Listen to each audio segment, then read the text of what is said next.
Maybe they're based outside the U.S. I don't care. Oh, yeah. There you go.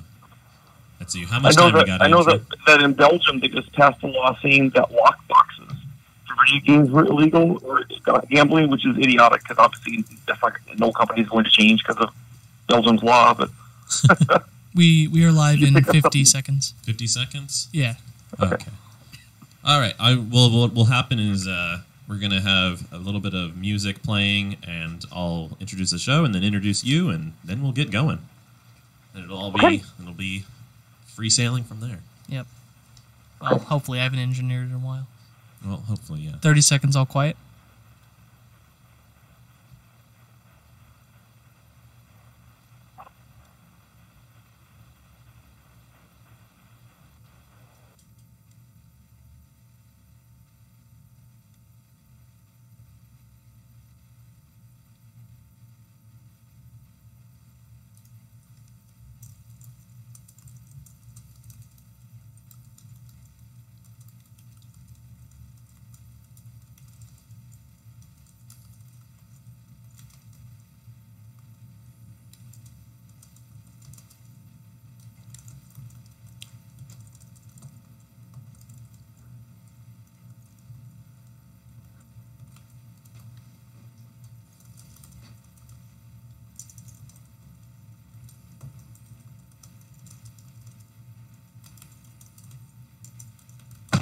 You're listening to chaoticradio.com.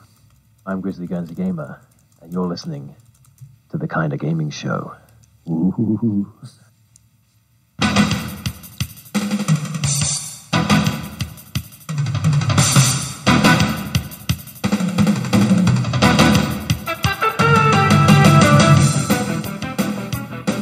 What's up, everybody? This is the Kinda Gaming Show. I'm Connor, your host for tonight. Andrew's back there in the engineering station, and we've got Miguel and Mike, like usual. They're here. Eminem. Eminem, yeah. Yes. And we've got a special guest tonight, Sandy Petersen, a game designer, developer, everything, tabletop gaming. Who you want to be? It's what everyone here loves. Like he is, as far as gaming goes, he is a god. So, pretty awesome. Sandy Petersen, please introduce yourself here. Howdy, I'm Sandy Petersen. I've been doing games since 1980. Very. Since before we were all born. Well, not you. No, that's a year before. It's a year before me. Before all of us were even things. My God. Yeah, that's amazing. You were all young enough to be my kids. Yeah. Oh man. So, just to start off, what got you into gaming? Because I know you, I've seen that you mentioned that you were a big fan of Dungeons and Dragons way back when it came out. So, yes, but that's not what.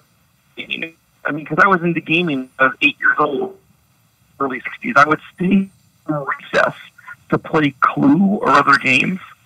About the time that I made it to junior high and high school, we were playing other games like war games about World War II and whatever, and then we started making up our own games.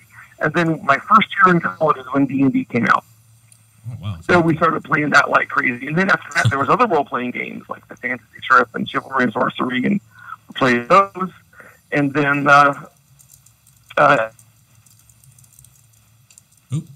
have a call thing going on. Is it? It's called Cthulhu, which is go. still in print. Amazingly enough. Sorry, we had a little hiccup there with the phone call. So you were playing Dungeons and Dragons in college, and then I got the tail end of you saying about Call of Cthulhu, which. Well, I started playing Dungeons and Dragons in 1974. That's when it came out, and then I played other role-playing games. And I started developing my own. I noticed there was a lack of a horror role-playing game. I love horror movies and horror stories. Mm-hmm. So in 1981, we published Call of Cthulhu. And from then on, I was my full-time job was designer. And so I've kind of wandered through different companies. Now I have my own little company, Petersen Games, doing board games. That's amazing. With giant, bizarre-looking miniature figures, mostly. Nice. I don't know if you've seen Cthulhu Wars or any of those, but... Yes, I have, actually. And Call of Cthulhu still remains to this day the de facto horror tabletop game. Nice. It's outlasted a lot of others. Yeah, it's it's the game if you want horror. Like everyone that I know who plays tabletop games at least has heard of it. So I just recently played my I mean, the campaign. other is probably Vampire the Masquerade, but that's kind of a different approach to horror. yeah, definitely. The modern one's probably Betrayal at House on Haunted Hill. Yes, I wouldn't call that a role-playing game. Fair enough. But then there's Arkham Horror, which the big horror, which I of course developed the first version of that back in 2000. That's really cool. But So you've dabbled Well, in that forever. Not just dabbled, you've mastered that, I would say. That's amazing. well, Fantasy Flight put a bunch of new things on it that were cool, and then of course I tried to bring, because I like horror, I tried to bring that into other things I did, like Doom and Quake, things like that. And in fact, one of you said. What's that? On the phone, and someone was apparently trying to up to me.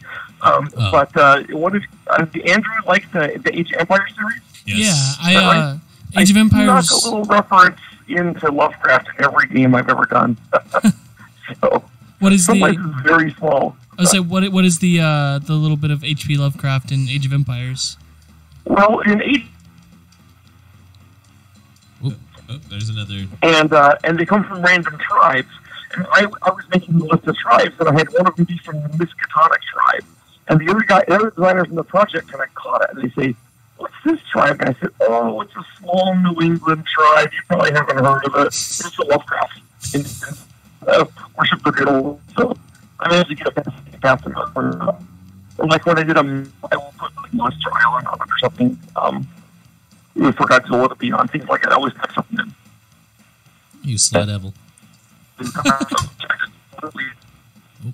We're getting Oh man, I think I don't know what's going on, Sandy, but you're sounding a little bit like a robot.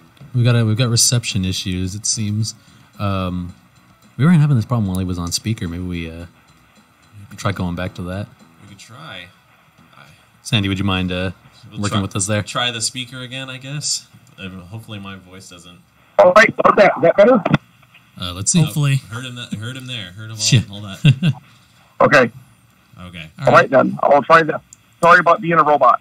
Oh no, that's okay. Technology does weird things sometimes. Yeah. But yeah, Age of Empires is one of those games that I played since I was a kid. It was actually one of the very first games I ever played. My mom Same actually. is really into it and is really good at it. And I remember her kind of showing it to me and me learning how to play. And it's a little surreal being able to talk to one of the gentlemen who kind of basically shaped my childhood. That's and the same goes for me with Doom. Like Doom? Yeah. Oh man, Doom and Age of Empires were fabulous to work on. That's amazing. Because I was looking at your bits. You joined the Doom team 10 weeks before it came out and developed 2/3 of the game. Holy shit. Yes, that is correct. They did most of the game stuff. Right. What I did was I developed, I did 20 of the 27 levels, either completely from scratch, or I would take an existing level that someone had kind of, sorry, I almost said a bad word. Someone had you can say bad done words it. here. You're good. We're online, uncensored. So if you have bad words, go for it.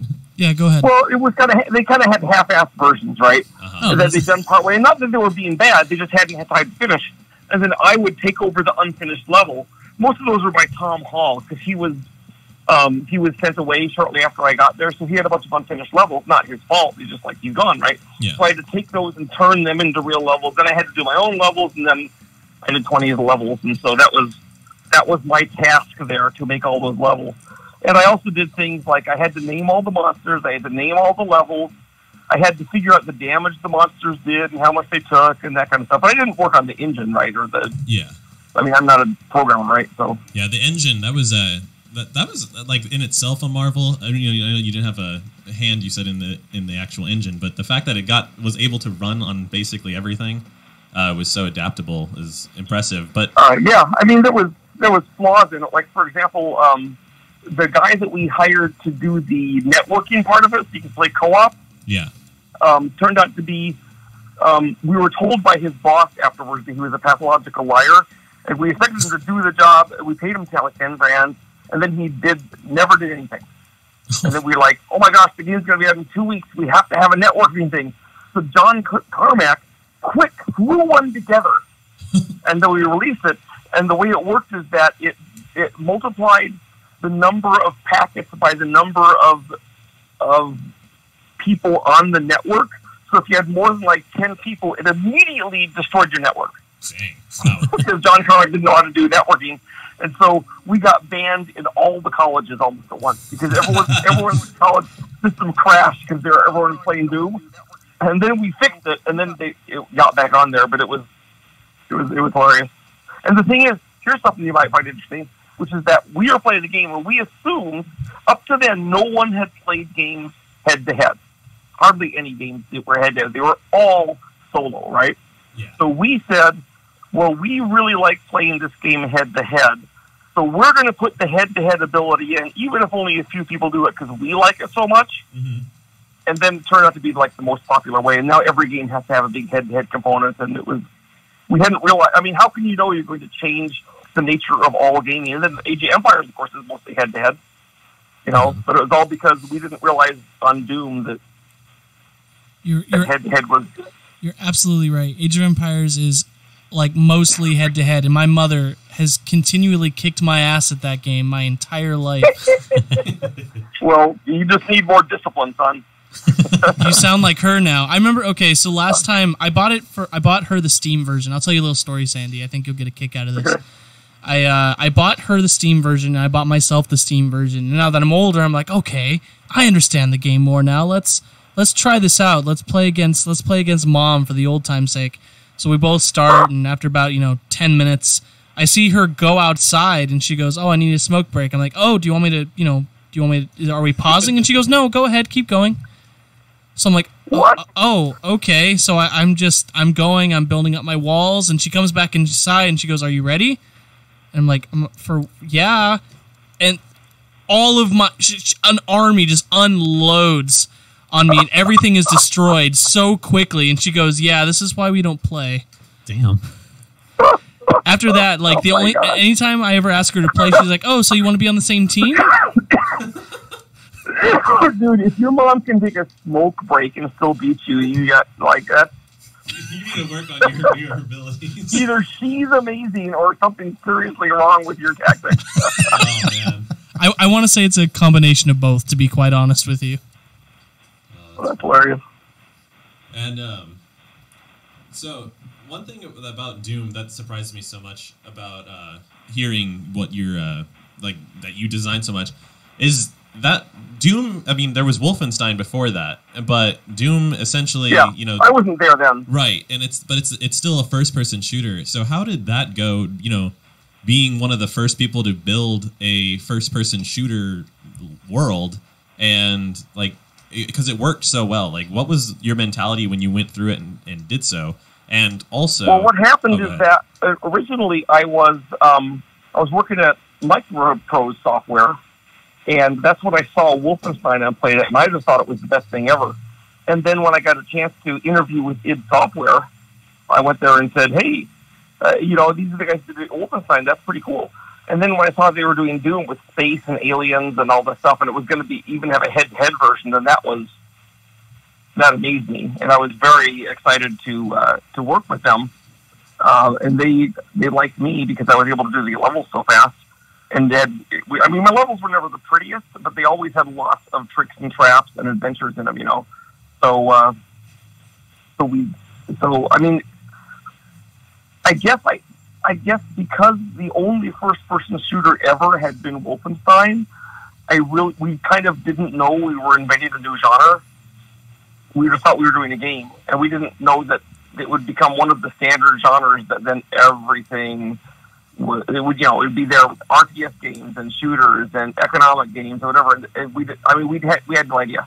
Yeah. We thought it would be big and it would sell well, but it amazed us.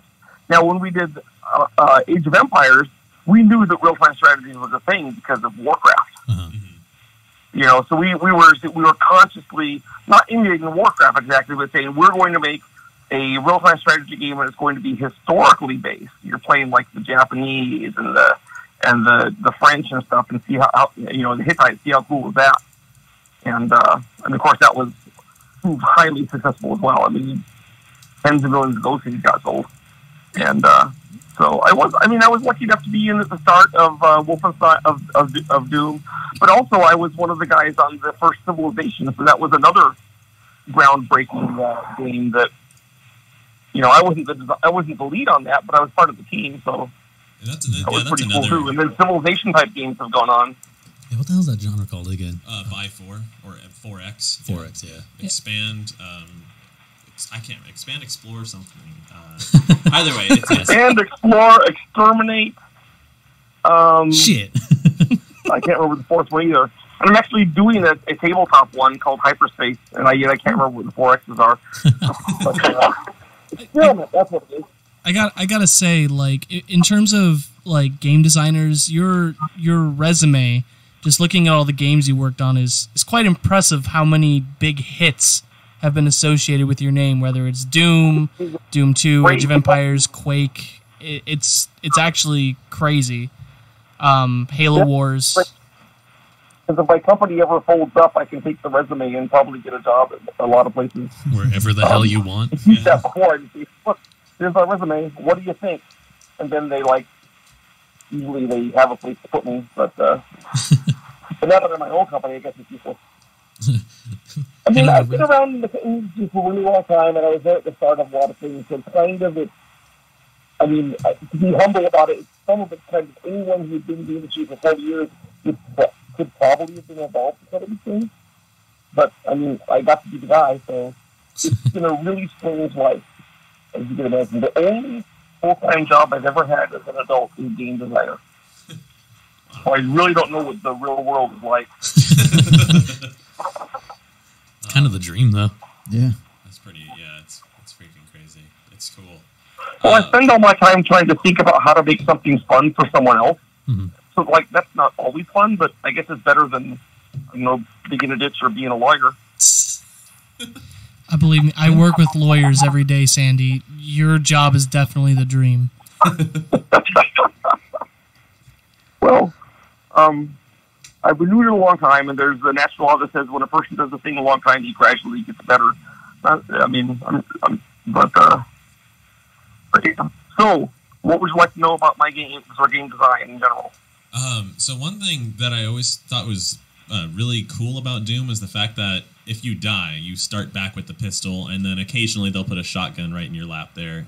How did that go, designing levels for that mentality that you could be at the end of the game? Well, let me tell you an interesting story about that, which is that I was the guy who had to balance every level to make sure they worked. Okay, so far so good. Because John Romero was busy playing Deathmatch, and John Carmack pretty much only programmed and so forth. So I said to myself, when you die, you start with a pistol.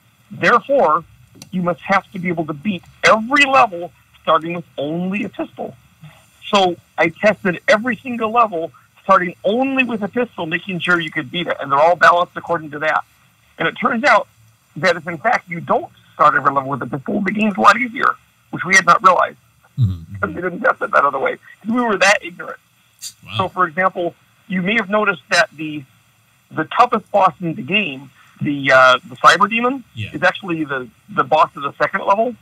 Or the second episode. The second and chapter. The Spider Mastermind, who's much easier to kill, is the final boss. Well, that's because if you start with just a pistol, the Spider Mastermind is a lot harder to beat. But no one does. Yeah. I was the only person who ever fought it that way. Yeah, people do it as a challenge run nowadays. So at least your now design we is would being actually used. have a testing team that would have to run through it. But this was the Stone Age stuff. We had 6 guys doing Doom. That's cool. So that's where the whole answer comes from. You designed it for the pistol, and then it's Yep. So if you next if you time you actually, play, at the very start of each level, get killed and then play it with a pistol. See how you like it. Don't let Sandy catch you playing without the pistol. Yeah, right. Well, you can load up to the next weapon when it comes along, right? Yeah. I guess why the Cyber Demon was easier because really early on in the Cyber Demon level, you get a rocket. But it's hard to get a weapon on the Spider Mastermind. You have to run around the outside star-shaped thing while a machine gun. I can't believe I remember that. What was that, 25 years ago? Yeah. Or, yeah. Yeah, it's 20. Well, I got to say, my son who was visiting before he left today, he was in his bedroom playing original Doom while my 5-year-old grandkid, his nephew, was watching him and getting all excited. So that was kind of cool. That's kind of And how those I graphics started. are with it. dated now, huh? Transcending generations. Yeah, when I was a kid, that's like how it all started with me. Is that my uncle, he was he built computers and such, and had like a computer store when I was a kid, and he was all about Doom, and so I saw it growing up, and I was playing it like I feel like I played it before I could speak. It's like, well, before I could really make full on sentences, and like it was like that, like I would just be like cool and play it, that kind of stuff. Well, let me tell you, a lot is nothing better than going on the deathmatch of Doom and killing your marketing manager. And I've seen that done a lot. It's like, that guy pissed me off, and we'll go and they'll kill each other 5 or 10 times, and then they're friends. Again, right? Because they got it out of the system. So I got a question. Can you tell me about what it was like working on the game Lightspeed on DOS? Whoa, Lightspeed, there is a blast from the past. Okay. I really liked working on Lightspeed on DOS with Andy Hollis and Greg, and our artist was a guy who rejoiced in the name Max Remington. How cool a name is that? Pretty cool. And I wanted to make a game where there would be 3D space action, which didn't really exist much. I think Elite did it, and that was about the only other game. And where the aliens were really weird, because I've always loved. I always hated the Star Trek aliens that were a dude with a crinkle cut French fry tied to his nose, And I wanted to have like bizarre aliens that were like spider things or blob monsters or group minds. And so I threw all that in. I took the time to have like the Lightspeed aliens have different fonts when they talk and had all their own different goals.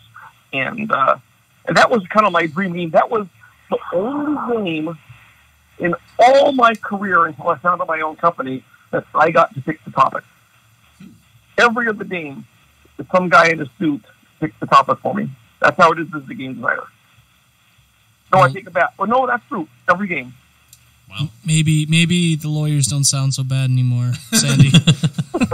Well, I would try to make. They would say, "You're going to do a game about this," and I would then get into it and make it my own. And of course, the things I'm putting into it aren't what the suit guy wanted necessarily. It's what I wanted the game to be fun. But they would pick. But it was all.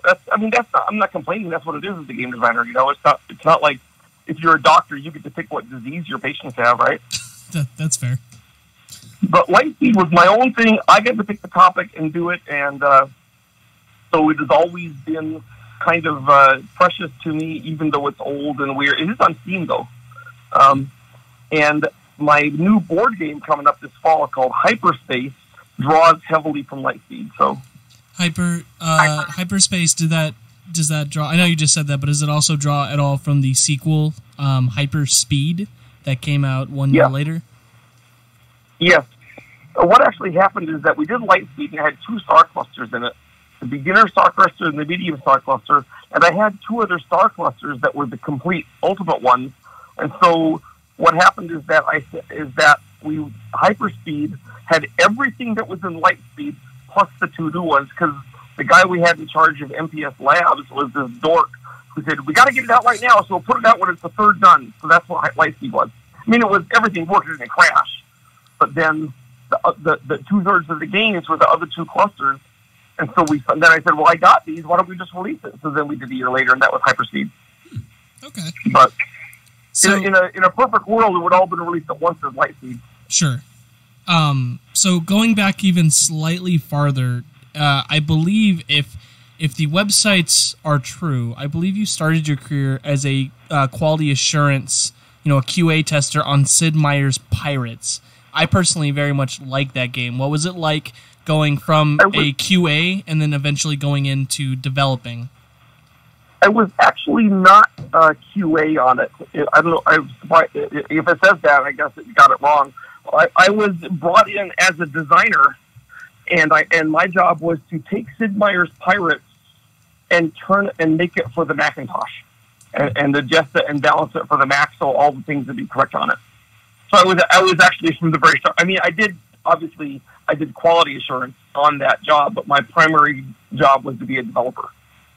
Yeah. And as a game designer, a lot of the stuff you do is sort of like quality assurance because you're making sure the game works, and you're making sure, like when I was playing Doom, and make sure you can burn it with a pistol. That's sort of a quality assurance job, but it's also a design job. So yeah, my first job was making Sid Meier's Pirates for the Macintosh, and man, I got good at that game. I had to be able to do that at every level, and that means even at the levels where you just barely eke it out, and then you end up a drunkard. That's cool. Or something bad. So I if I had to marry the scullery maid as well as the princess, do everything. I really got into Pirates. That was a great game. One of Sid Meier's finest. I'm surprised it didn't spawn a whole raft of similar games because it was perfect. Like Civ. Yeah, Civilization. I guess it spawned Sword of the Samurai. There's that. Oh, okay. In the same vein. Yeah. Yeah. Actually, that gets me thinking because you said you had you played every level in Doom with the pistol, and then found that it's easier with weapons. So how did that tie into going into Doom 2? Because you designed, I think, was it 17 levels in Doom 2? Yeah, I did 17 out of the 32 levels in Doom 2. We'd added American McGee, and then Sean did, so we had more designers doing the things. Yeah, I still had to beat them all with the pistol, but at that time I learned that you also might have other weapons. So we kind of played them both ways. I'm not sure if it ended up being more balanced by that or not, but mostly my focus was trying to make interesting levels with, like I did the first outdoors levels. I did a cityscape where it was like you were out, and no one had done that before in Doom. And then, of course, everyone else had to copy that. And so there was, everyone else did software, I mean. So, Sean did one, and American did one, John Romero did one, because they thought it was so cool that I had an outdoor level. And John Carmack hated it because the outdoor level, there were so many sight lines that it needed 3D chug. He was always complaining. But he always wanted us to have levels where you could see like one hall and one box because that way it'd go as fast as possible. So it was the constant struggle between what would be cool and what the machine could control. Man, the systems now are so powerful. I'm really jealous of modern designers. I guess that's why the air makes this beautiful levels. Mm-hmm. So basically, the moral of the story is everyone was a hack except for Sandy Petersen. I'm not saying they were hacks. They were. I hope it isn't. I stole stuff from those guys too all the time. Those, right? It didn't just go one way. But obviously, when I get a triumph, I remember it because everyone remembers the triumph. Right. But I stole the stuff when other guys would do halls that weren't rectangular. I was like, oh my gosh, I want to do that. Mm-hmm. Yeah. Or they had windows. And then John Carmack is the guy that taught me how to do how to change my levels just a little bit so they were awesome for deathmatch. Oh, like to be a hall, and if there was a window in this hall that overlooked the warehouse, you could sit up there and snipe and kill everyone. And I was like, "Ooh, yeah, let's do that." So didn't just go with like one day. Credit where it's due. I'm not saying the guys that id weren't like super weird eccentric because they were. That brings me like the whole id team. There's the story that goes on, and I'd like to hear like a first-hand account of it, where John Romero locked himself in his office and. Oh yeah, I was there. So what happened is he locked himself in the office and couldn't get out, and he was pounding on the door.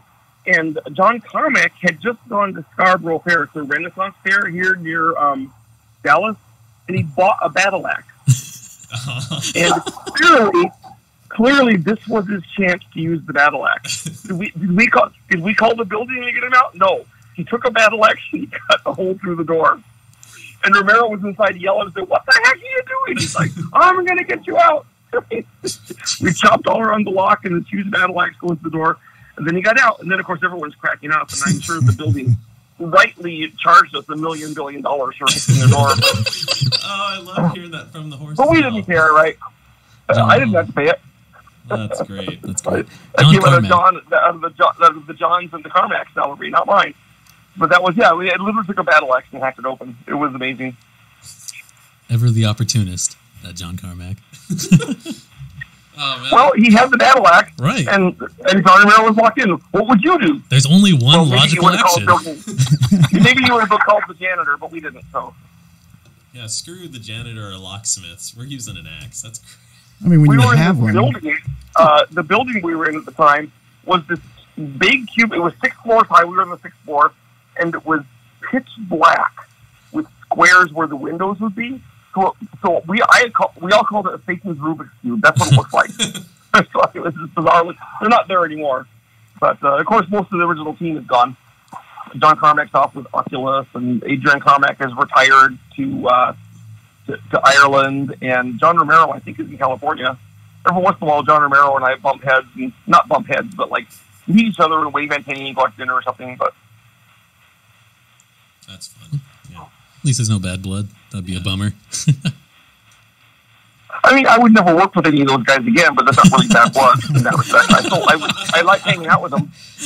They were loose. Look, here's the thing. So, working at id Software, have you ever seen one of those nature shows where the hyenas are eating the carcass?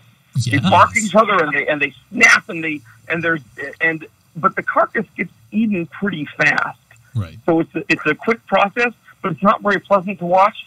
That's what id Software was like. Okay, that's a good analogy. So it was hell on earth. Right. Yeah. Yeah. Now, Ensemble Studios was more like a frat house where everyone likes each other. Everyone gets along, and everyone's buddies, and everyone works together like a smooth machine. So it was I'm not sure we were any more efficient than id, but it was a lot more pleasant experience. Were you still with Ensemble when Microsoft committed that crime against humanity and closed it down? Oh, yeah, I was still there. I was one of the guys that, when Microsoft put a bullet through our head, yeah. Those bastards. So, if you want to hear the story behind that, yes. Now, by bear all in means. mind that I'm giving it, most of it I'm giving you is hearsay, because I was not there at Microsoft when this went down. But what I was told Right. is that Don Matrick, who had been brought in he was a hatchet man at EA back in the day, and they brought him in to make the Microsoft game group be successful, because it mostly hadn't been. I mean, Ensemble Studios had been. We'd never done a game that sold less than 1 million copies. Right? We were like massively successful. So they brought in Don Matrick, and what I'm told is that he was told that he had to make the thing profitable in 3 years, and then he would get this big bonus. Well, not knowing that was the deal, what Ensemble Studios was going to work on was a gigantic, massively multiplayer science fiction game based in the Halo universe. And we had done every effort to make sure this was super user-friendly, like unto a World of Warcraft. I mean, everyone's doing MMOs, but we thought we had the chops and the intelligence to actually do a good one. And then, of course, the license was fabulous, because it was Halo back in the day. And we kept estimating 1,000 weeks to Sunday how much money it would make, and tried to be as conservative as possible, and we never came up with less than $1 billion. Okay, literally $1.1 billion over the course of X years. But here's the rub: it wouldn't be done for 4 years, and of course, for Don Matrick, the world ends in 3 years. Jesus Christ. So what he did was, when he realized we were going to, after Halo Wars, we were going to do this MMO. He said, "Oh well, what I'll do, I'll get Halo Wars out of them, then I'll fire all their asses and I wanted to pay for the development for 3 years for the MMO that I don't care about." And that was basically his plan. The one good thing that came out of it is that we found out that we were all going to be fired before Halo Wars was out, and they said, "Oh, I guess we're done here." And they said, "No, we need Halo Wars. It's going to sell 1 million copies." And we said, "Well, why would we want to do anything on it? Because you're firing us. We'll just go get jobs, right?" And they were, "Well, would you pay until the end of the project?" We said, "Nope, we're done." And then they had to bribe us with massive bonuses and all this other stuff to get us to stay at Halo Wars. They ended up paying us a lot of money. And, but, you know, I mean, I don't think it did Microsoft stockholders a good deal to get rid of us, but I guess it helped Don Matrick, so there you are. I don't either. That MMO, I didn't even know that was a thing that was going on. I was the guy in charge of the world building for it. I had this whole background worked out, you know, with all these planets and things, and there was adventures where you go talk to the flood, you know, the Brave Mind to interact with it, and the factions were you know, the Covenant. It was a huge thing. That breaks my heart. Well, what can I say? You know, Don Matrick broke your heart. I was doing my best. Yeah, fuck that guy. Yeah, if you think about it, right? You know, But if you Bungie think moved about on it, for when Destiny Ensemble after. Studio got the bullet through its head, that actually benefited the hobby industry in a big way, because we didn't just go away. Like, I went off and found, for 2 years I taught graduate school teaching people how to make video games. Uh-huh. Then I went and found a Petersen game. Then Boss Fight Entertainment came out of that, the Dungeon Boss game. And Robot went off and did Age of Empires for Steam, and they did Orcs Must Die, Hero Academy, and we all went all around the industry. So Assemble Studios was, everyone there still had jobs in the industry. Well, It's just Microsoft lost us. Yeah, I'm happy for y'all, but man, You're like a Halo MMO. I loved Halo Wars personally. Like it was great for being a RTS adapted to console. That shit worked so fluidly. People complained it was simplified, but it's like, what are you gonna do? Yeah, it's console. Yeah, It had to be, right? right. We spent a year just figured out how to get the controls to work on a console and be smooth, and I think we did it. My job was to balance it. Uh-huh. It felt pretty balanced to me. Yeah, I didn't play a ton of Halo Wars, but I definitely I played had a ton of Yeah, Halo I know you did. I was like, I enjoyed what I did play though, and you and Jimmy actually. My part is that we didn't have enough time to add the flood to playable race. That would have been cool. That would have been so cool. Man. But we didn't have time. We were all going to get fired, so. Yeah, I think Later honestly. on, 30 I was gonna say, it goes without saying for most gamers, fuck John Matrick. Like he really, don't. Well, it was pretty glorious when he rolled out Xbox Live and it bombed, and like a month later he was out on his ass. That was fabulous. So, Yeah. God, not that I'm bitter. what's the new guy's name? Phil Spencer's the new Phil guy. Spencer. No, I'm That'd be- actually not bitter, because if he hadn't fired us all, I wouldn't have worked at a college, which was not a dream come true exactly, but I got to say, this was fun, and I never want to work at a college again. And then I got to found my own game company and do Cthulhu Wars, and now I'm doing Hyperspace, and I did the God War, and all this stuff, so, Way to look on the bright side. Yeah, I think And I got to hire two of my sons to work in it, so now I can make them do what I say. It was Don Matrick. Don Matrick. You said John, and I was like, that sounds so close, but that's off. Yeah, we've been talking about a lot of Johns tonight. poor John True, yeah. Matrick out there is listening to the show. Aww. So that's actually a pretty good transition point. Our co-host Mike wanted to ask some questions about Call of Cthulhu, and you had brought it up, so I feel like now is the perfect time. Yeah, Sandy, long-time caller, first-time listener. So I played a lot of Call of Cthulhu, and so I was wondering in the design process of that, because you said you had started playing Dungeons & Dragons way back when, and Dungeons & Dragons is very much, yes, death can happen, but that's not the goal, whereas Call of Cthulhu, it's not really like if you're going to die, it's when you're going to die. So where did the whole idea come from to try to kill everyone? Okay. Where it came from, at the time, I didn't even know the word contrarian, but the approach I took was contrarian throughout Call of Cthulhu. Mm-hmm. Instead of looking forward to fight monsters to get loot, you're trying to avoid fighting the monsters as much as you can, and your loot is a moldy old book that makes you go crazy looking at the pictures. Right? Instead of you starting out weak and getting strong, you start out strong and you kind of fall apart. The whole thing was based on horror movies and horror stories that I saw. I knew we had to replace fighting with something. I mean, there was fighting in the game, but usually the fighting is like, oh my god, it's going to kill us.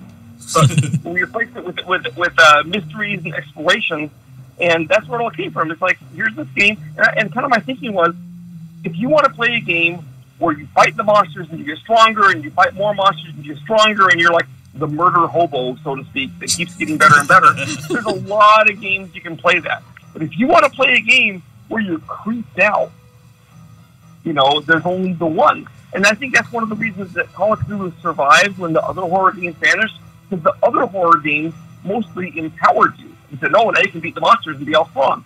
Well, if I want to beat the monsters and be all strong, I can play D&D or Pathfinder. But if I want to be petrified, here's an early story from Call of Cthulhu. So I put together the sanity rules that when you see a monster, you're crazy. I just did these rules because in Lovecraft stories, the guys go crazy when they see the monsters.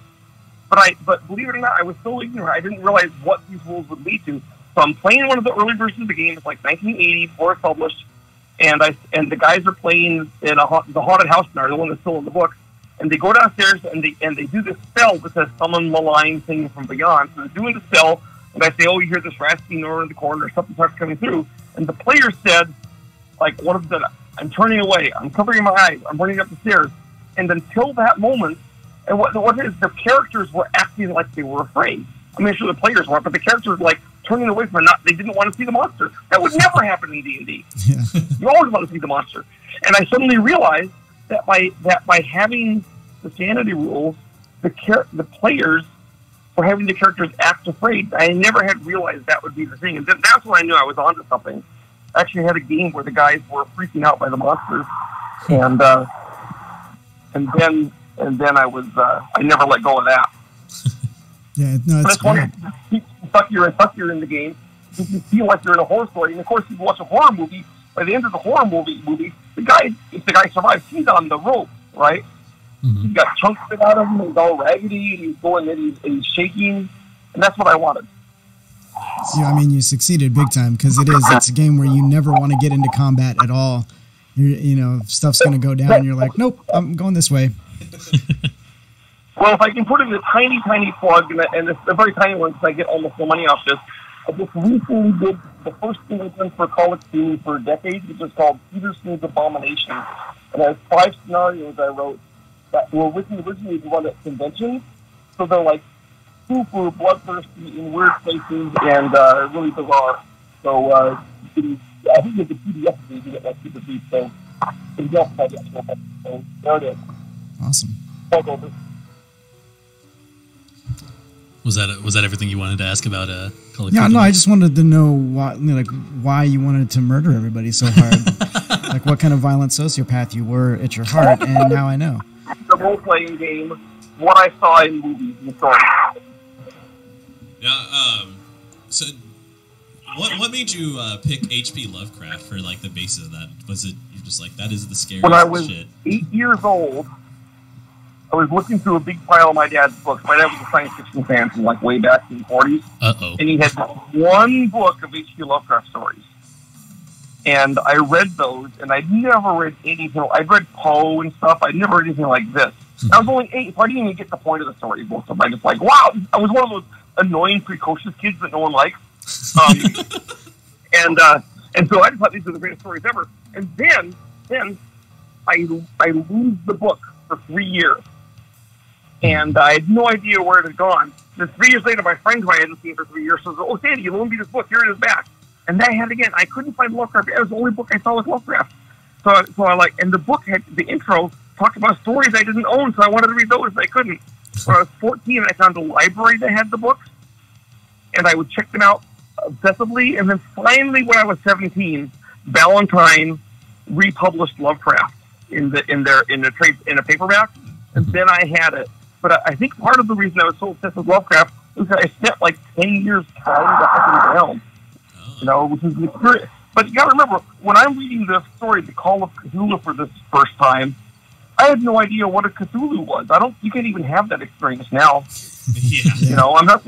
It's like I had no idea. It was like, what's a Cthulhu? What is this cult?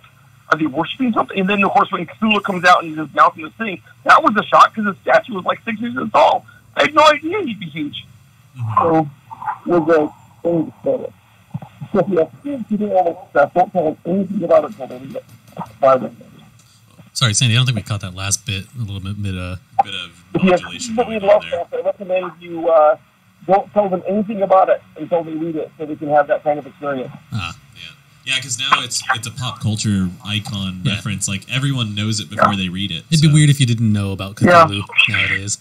Yeah, it'd be like in Providence, the H.P. Lovecraft Society told me they thought the reason Lovecraft was well known now, which he wasn't in the 70s, was for 2 reasons. One was Stuart Gordon's movies, Reanimator, From Beyond, kind of seeping through the geek culture, and the other was Call of Cthulhu, seeping through the geek culture the other direction. Mm-hmm. Did your contrarian ideas that went into Call of Cthulhu have they transferred over into the board games that you create now? Well, I think you should buy all of them and then find out. In a sense, like for example, one of the board games, Evil High Priest, you're playing the cultist trying to summon Cthulhu, and one of the principles of it is that you always succeed. You always summon Cthulhu. You're not buddies with the other cultists. You're trying to thwart them, but your rivalry and hatred for them actually brings Cthulhu around faster. So I think that is kind of a bleak outlook. Not like an awesome horror way to stop it. Evil High Priest can't be stopped. He's a coming. That's an interesting concept. I tell you what, Sandy, Mike will buy half of your board games, but you need to send the other half to us. Well, you got my email, so you can make a list of which half you want. All right, perfect. I'll Nice. With that, I'll just include Mike's credit card information, and you can decide whatever one's more expensive you can purchase. Whoa, what's all this talk You about want to buying pay stuff? for Cthulhu Wars, but we'll give him Steelmaki for free. Yeah, Steelmaki is $30. I just want to give the guy my application to go work for him. That's what I... Oh, okay. Never mind. He wants me to send you a headshot. Headshot. Okay, sure. If you can like show some leg in the shot too, that'd be helpful for us to make a decision. Yeah, you'll have Show a little you'll have ass, one of Mike. the bad guys for your next board game. Look, if you want provocative shots, you got to sign up for my Patreon. Sorry. So, Mike. just out of just out of curiosity, what have you been playing lately? Like, out of all this stuff that's been coming out recently, is there anything that's really caught your attention? Well, you have to understand that I do a lot of playtesting on my own games, so I'm not going to mention those. I would say the two games I've played the most of late, the three games I've played the most of late, one of them is a board game called Feast of Odin, which is pretty great. It's kind of a cross between you're being a Viking, but there's also like a Tetris aspect, so it's pretty weird. That's a board game. The computer games I've played, one of them is my sons have gotten me to play Master of Magic again. Master of Orion on Steam with them, hot seeding it. So that's an ancient blast from the past. And the other, and this might be kind of embarrassing to admit, is I really like Stardew Valley. I love Stardew Valley. Shit. Jesus, Connor. I'm sorry. It's just fascinating that the guy who made one of my favorite games is also playing another one of my games I love. Like, and it's that weird combo, like Andrew was saying. Like, I love like Animal Crossing and Minecraft and like I like that. and then it's I love playing Monster Rancher, and the Harvest Moon games were great. That's Stardew Valley is fabulous because we like Harvest Moon. Yeah, it's there must be a certain mentality about that. Then, like, you just want those extreme ends of just that comforting small town thing, and then you're just like, I'm gonna fucking murder demons now with my fists. Yeah, When I watch movies, it's still zombie movies and The Blind Dead and things like that. So I'm still the horror guy. But sorry, I didn't mean to drop. Well, I did, but I'll stop. What did you think? If you had a chance to play it, what did you think of the 2016 new Doom? I was like super impressed with it because I thought the Doom 3 like gobbled donkey goober, but I really liked the new Doom, and I was very flattered that some of the levels were made like to be like my old crappy levels from the 90s. So I thought that was cool. We looked at that as like instead of something they have to fix, it was something we're playing an homage to. So that was that was fun. That's cool. I thought they did a really good job. What were you gonna say, Connor? I was gonna say I like how he doesn't like Doom 3 either. I think John Romero said he didn't care for it as well. He was just like, this isn't Doom. That's funny. I gotta say, I really want to take that little clip of you saying "sucking donkey goober" and putting it onto our soundboard here. Oh yeah. So when we review the games that get sent to us, we could just have you go out there sucking donkey goober. In the words of Sandy Petersen. Yeah. That really should just be on your rating scale. So I knew it was a possibility. Oh man. I love, exactly. I think that'll be the new bottom of the rating scale. That is. It sucks donkey goober. That's a good one. Well, I just didn't like. It didn't feel like Doom because it was these beautifully carved levels, which is fine. And then you go through the whole level and there's like one monster. Yeah. And then slow. like they didn't. I thought they used lighting wrong as a tool I played more scenes in Doom 3, right? But I had high expectations and then such a low output that it was like the die katana of id Software. Yeah, I was in 6th grade when Doom 3 came out, and I remember being like super hyped because I saw the cinematics where it was the Barons or the Hell Knights at that time, and they were like tearing through the walls and stuff.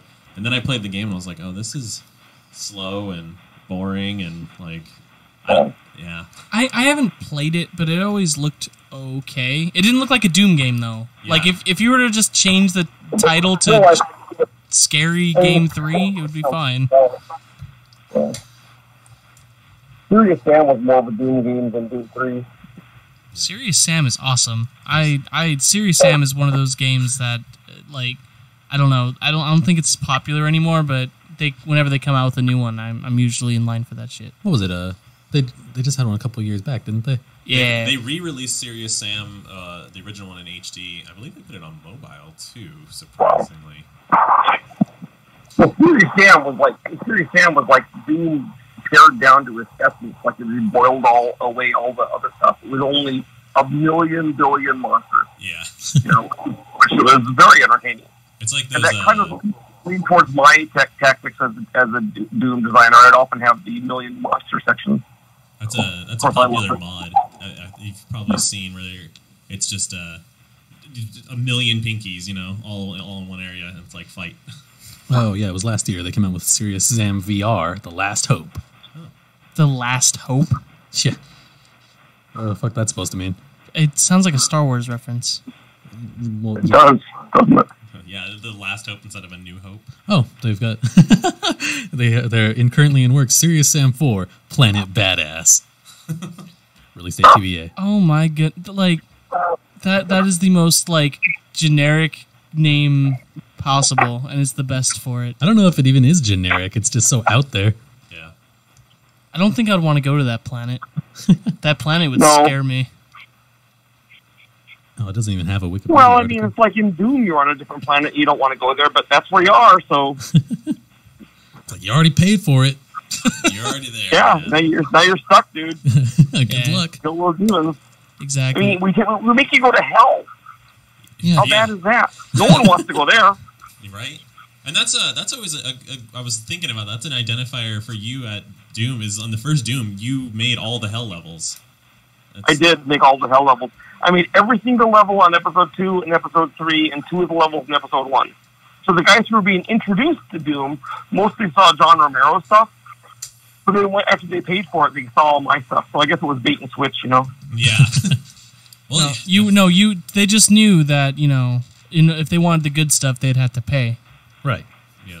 Well, it's because John Romero was really good at making it look like a space station, and I was good at making it look like hell. I see. That's Playing to your He had strengths. the architecture figured out with the banks of computers and the chemicals and that kind. He was really good at that. Mm-hmm. So he was the master in those. And then when I wanted to make something look like alien and chaotic and with the glowing lights and crap, and that was my thing. So Yeah. Did you ever probably. Did you ever get a chance to try out the Doom board game that came out? The recent one or the old one? Recent one. Recent one. I have not played the old one. Yeah, the old one. The old one was fairly terrible, and the same company, Fantasy Flight, did the new one, and I haven't played it yet. But my son owns it, and he really likes it. Yeah, our So buddy got probably at cocky. some point I'll be forced to play it because he will make me. So I figure I'll wait for that to happen. But he says it's good. My son does it. So. Just hope it doesn't suck Donkey Goober. Yeah, exactly. All right, so we only have a few minutes left before the break. Before you go and before we cut to commercial, Sandy, where can people find you in terms of social media? Where can people buy your games, etc., etc.? Give yourself all of the plugs. I'm on Twitter as Sandy of Cthulhu, and online you can look up PetersenGames.com, and it goes to my website, and that's Petersen with no O. S-E-N.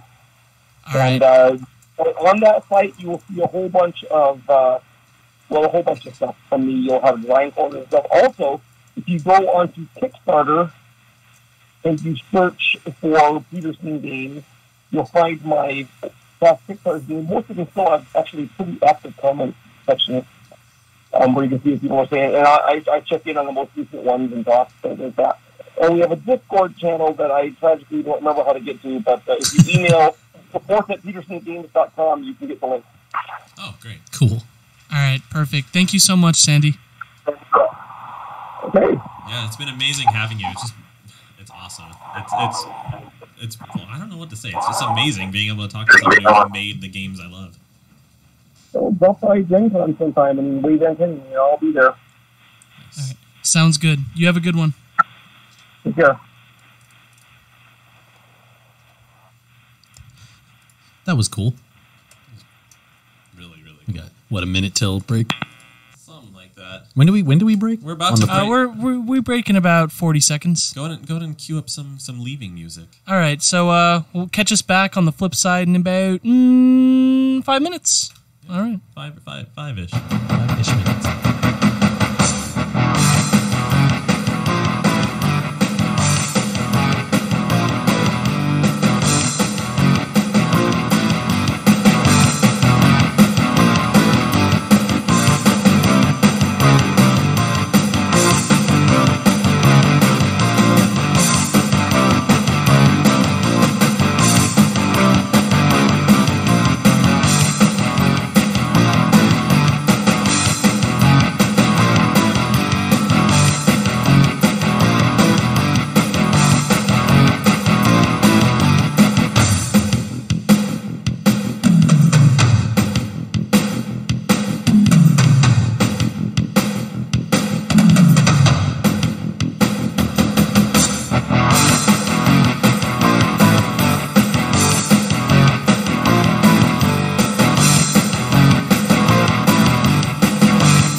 Normal BS just won't do. ChaoticRadio.com. How good is the kind of gaming show? Turns out, it's pretty good.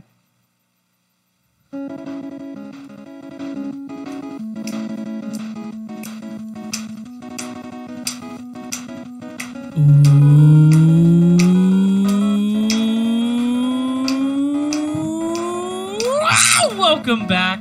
Wowzers! You didn't even have a Fordo. I did not. I'm high Why did you get another one? I didn't open it. He sat on a pin, is what it was. Oh, did I? Oh, Yeah, that's what it was. I was already sitting, but I shifted, and then a pin went straight up my goober. Wrecked him. Damn near Donkey killed goober. him. Donkey goober. Well then. All right, so welcome back. This is your usual host, Andrew. I sent Connor back behind the glass where he belongs. Yeah. Yeah, he's like, yeah, okay. Yeah, I'm here. I got my glass. All right, so we have a... I've got the gas. Oh, no. Just take you all out now. All right, so for the rest of the show, we got some games to review. Yeah. We may... Games Oh, and we quotations. do. That's right. Games. Miguel has a game. Mike has a game. Connor has a game. I don't have a You game. get a I have- game, and you get a no, game. I don't have a game. I have an experience. I Oh. wouldn't go so far to call it a game. Oh, okay. So Mike has a game. That doesn't Miguel bode has well. a game. Connor It wasn't has bad. an I'm not. experience. I'm like preemptive. It wasn't bad. It just wasn't a game. Oh, okay. Oh, okay. So it wasn't like that one time I was at summer camp and I had an experience. Oh boy. No, I guess since I'm already talking about it, I should just start out with it. And like, Yeah, you know what? Okay. Just go right into it. Yeah. And welcome to Connor's Corner, Hell where yeah, he dog. talks about experiences. Dun, dun, dun, Connor's You sounded- Corner, the place where Connor Ba-ba-da-ba-da. talks about things. You Doop-a-doop-a-doop-a. sounded really sarcastic at first, Andrew. He did. He was because I stole the show from him. No, I mean, if we're being real here, Sandy stole the show. Sandy's amazing. Sandy's That the was man. cool. Yeah, the Sandy Man. The Sandy man? Sandy Man can. Oh, you didn't hear us doing that before the show, huh? I did. That's right. Yeah, he didn't have the headphones. I was saying the owner. Who can make a hellscape? Oh, jeez. Sprinkle it with dudes. Mike's face. Rip up all the limbs and I don't know. No, now's not the time. If Sandy's still listening to the show, he goes, "Oh God, why did I Shouldn't it agree be to this?" the Sandy Sprinkle Man it. is actually a nickname of his. Like, Oh, that I've okay. seen- yeah. Oh. Shouldn't it be sprinkle it with doom? So sprinkle it with Ah. I thought it was. Did you say sprinkle it with dudes? dude. Yeah, I said dudes. Well, because there's dude body parts. There's like dead dudes everywhere in Doom. So Sprinkle it with dudes. not like buff leather daddy dudes. We're just talking about dead dudes. Well, I mean, Oh, now that you made that distinction, they were buff. They were buff, and they did have their abs exposed and their biceps, and they were like Yeah, dude. But so yeah, I mean, I guess you could Holy call. shit, was Doom gay? get Sandy back on the line. Sandy is Doom gay. Yeah, it was. Oh yeah, we actually planned to release it with the Village people as the spokespeople for it. Oh boy. But then they broke up. Actually, I don't know when the Village people were a thing. In the 90s. I remember. Were they around in the 90s? Yeah, I remember being like, I was 3 years old, and they were at the LA County Fair. Because they started in the 80s, Yeah, they were still going. or was it the 70s? It was the 70s. Yeah. It was the 70s? Started in the 80s. Well, at this point, can you just play a song by them? You mean YMCA? No, they have the other one in the Navy. Play in the Navy. That was Captain Jack. Did they actually? No, they had No, in the that Navy. was them. Okay. That was them. The Macho Man, YMCA, and Thank in the you. Navy. I mean, they're Mike like, grew up then, so he would know. Whoa, whoa, whoa. What's with all the personal attacks? How's that an attack? 81, bro. 81. I'm 81. sorry. Oh, I'm sorry. 81. Yeah, you weren't a dirty thought till the 80s. what the what? Oh, yeah, they started in 77, barely. Yeah. I mean, So to the be- Village people were around when you were born, like actually active. I mean, they were like I said. I saw them when I was like 3 or 4 years Well, old. yeah, but they've been like tour. They still tour, Yeah. but it's different people. But I'm talking about like when they were coming out with music. I'm wondering if I wonder what the perfect age would be. Like if you're like 5 or 6, was YMCA the best thing ever? Or no? Was that more of like an old ladies He would have thing? only been like 4. that was the thing that all like middle-aged women make their kids You also join have to them with. you're assuming that my parents listened to that music. True. Hey Not Mike, every, disco did wasn't your for parents everybody. listening to Disco? YMCA? Disco? No. He's like, no, they were metalheads. He's like, you're not totally wrong. No. All right. So what's your experience, Connor? All right, so it's what is it called? Another Lost Phone. Oh, yeah, we were doing a thing. Laura's story. I think that's the name of the game. The internet over here is What not game? working. Yeah, the experience. So either okay. Keep babbling for a second to make sure I got the name right. Babbling. Okay, that's not what he means. Babbling Book is a really good card in Hearthstone. Oh yeah, right. Yeah, okay, I was right. Another lost phone Laura story. I'm having like a conversation with Miguel right now. I'm looking at him. I just look over and I see Mike just getting down on this. That's for all you YouTube listeners and watchers right there. The Mike Show. How can you not get down to this? Yeah. That's true. Okay, hold on. I should actually see, because so one highlight of this game actually was the soundtrack. I really enjoyed it. It just sounded cool while you're doing it. And Wait. no, you're not doing it. Not that. While you're doing that like the while kind you're of experience playing this the is? game. Sprinkle No. it with dudes. No, this is not Nekopara. Wait, what? No. Okay, I think it's called Well, another we're talking about lost experiences. phone Laura's story. I said that already. Yeah. I said I got okay, the well, name. you're welcome. Yeah, but you weren't sure on the title. No, I did say it, and I said I did have when it you came right. back, you 'cause I confirmed remember. it. Okay, that's yeah, it. yeah. So the way that this game works, so you for the Nintendo Switch, you hold your Switch sideways. Is the music from the game? Yeah, this is This from is the game. fucking cool. Right? And it just sounds great. Like, I had my headphones in. I was just playing it before class. And now, like I wanted to say, it's not a game. It's an experience because it's very enjoyable, for one. I really liked it. So what the premise is that you found a phone and that you're going through it, like, trying to figure out what happened. And I don't want to get into, like, major details because it's story-driven. That's the whole game is. And the way it works is you go through, like, messages, email, notes, and all that stuff. So by going through all of her stuff on her phone, like the Wi-Fi is blocked out, so it's like you can't use this feature unless you find the Wi-Fi code, and so you go through and you end up discovering it, you put it together, and you just keep unlocking more and more of the story that's going on. And the first thing you see are some messages, and it's just a wall of messages from her boyfriend, like, I heard about a disaster. Where are you? It's been like, I checked all the hospitals, and you're trying to figure it out. And it's really like engaging because they did a really good job of making it feel realistic. Like, it's not like, oh, here's this and this. Like, yeah, they had to do some things where it's like, okay, you literally have like pretty much every detail of this person's life at some form or another, like, hidden within things. But it's so well layered that it's like, so to find one thing, you have to look in her messages, and then you're looking at this person, and then they mention a tactic that you need for another area, and then it's like, by looking at the emails, you're like, oh wait, this email connects to this message in this little tiny detail, and if I take this picture, I can look at this other person's message in her business profile and unlock, her password for her business email. And it's like, it was really good connections, and it just like the soundtrack. Like I said, this is the soundtrack right here, and it's just very chill, and like it gets your mind, rolling. And so I'm not sure if you knew this, but apparently this is a sequel. Yeah, so I could tell by another Lost Phone. Okay, so and I haven't played. Did you enjoy this game or experience? Like, yes. Did you feel like it detracted at all, like without playing the first one? No, you don't have to play the other one because I was like, it calls it a spiritual sequel on the. Yeah, I didn't even know that it was a sequel aside from the name. It's like, it sounds like it's a sequel, but the game itself is totally self-contained, and I highly recommend it. Like, it was just fun. I would say, I don't know the price. I'd honestly give it like, I'd say $15 is worth it for me. Oh wow, it's $5.99. So yeah, like $5.99. That's like an easy call for me. Like, if you're sitting there and you're like, I want to just do something, and it'll take you about an evening of like actual playing. Is this like the literal perfect phone game? Like mobile, actually on your phone? Yeah, it would be, because you're using a phone. And I don't know if it's on mobile. I'd assume it is, but it definitely that's what it is. You're playing a simulated phone. And Ooh. Is this still from the game? yeah, this is I just have all the soundtrack playing from it. Oh yeah, you probably don't pay much attention to bass, but the way you reacted, that was how I felt about the bass line in the last one. Yeah. Boom, boom, boom. You're right, I don't pay that much attention, but I heard I don't know if this is gonna sound like a compliment or not, but it is for me. Like, this guitar line is very John Mayer-y. Mayer-ish. John Mayonnaise. Yeah, Your body's a honestly, wonderland. I started when I started it up and then heard the soundtrack, I was like, oh, I was like, that's like good music.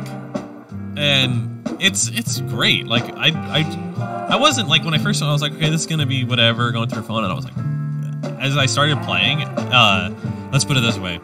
I have an hour in between my classes that I'm able to play games mostly. Sure. And usually when I'm doing these reviews, I'll like start them up and then be like, okay, I'll come back to that later and then play it again when I get home.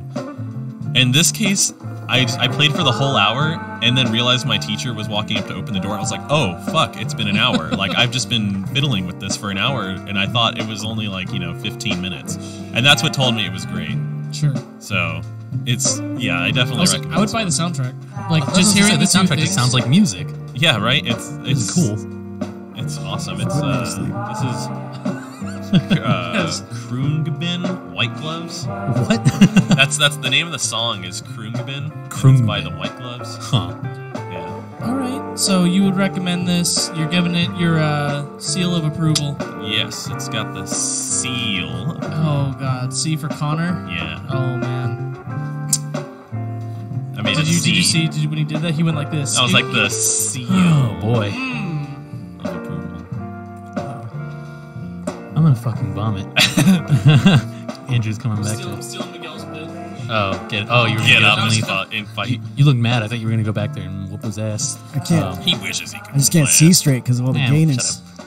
What? It's sweating. It's raining dudes. It's raining dudes. No, it's sprinkling. Oh, sprinkling dudes. I'm sorry. All right, so Miguel, you had Yeah. a game. Oh yeah. Should I keep this soundtrack going, or is No, your soundtrack? no. It's pretty chill. The music's nothing special from. If you can find a soundtrack for your game, though, you should play it. The game is called The Thin Silence. That doesn't sound like it would have a soundtrack. Well, yeah, the right. silence is It's thin, I so- guess. Yeah, I'm not. I haven't put much thought into why the title is what it is, but the game's. I think I get it. It's not my type of game. I'm not a indie platformer pixel art type of dude. Oh, you're the exact opposite. Yeah, I think Not pixel art- finding OST, so we're just gonna keep going with Laura's phone. for sure. I think pixel art is kind of like a cop out personally, and it lacks the ability to convey certain depth and emotion until you reach a certain level of detail. At which point, why are you even doing pixel art? Just paint. I think there's a point. There is a place for pixel art in some games. Like, I feel like it actually adds to Stardew Valley because of the point of the game. Like, it's trying to pay homage to Harvest Moon and stuff. That's fair, but when it comes to a narrative like this game, Okay, yeah, narrative would be weird. it does a disservice in here. It's got a great story, but I would rather read a book about it or watch a movie. I'll personally say, I know you're not into pixel art, but this pixel art is very pretty. Yeah, see, that's why I'm like. I don't It's think called what now? the Thin thin Silence. What it does have going for it is a pretty nifty crafting system that has a fair amount of versatility to it. So you find shit like boots and fishing hooks, and you can combine the boots with the fishing hooks to make climbing boots, and that's how you climb up chain link fences for some reason. It's still a cool idea. Shut up. This very much reminds me of Another World. Another World. It's a classic video game where it was pretty much side-scrolling. You react to the environment. Stuff basically kills you in one hit. It was a lot like, was that Dragon's Quest? King's Quest. Yeah, okay.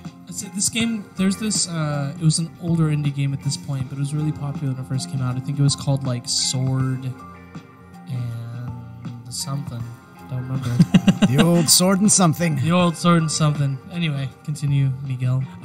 So when the game opens up, you are hit with a disclaimer that The Thin Silence deals with themes of depression and I think suicide.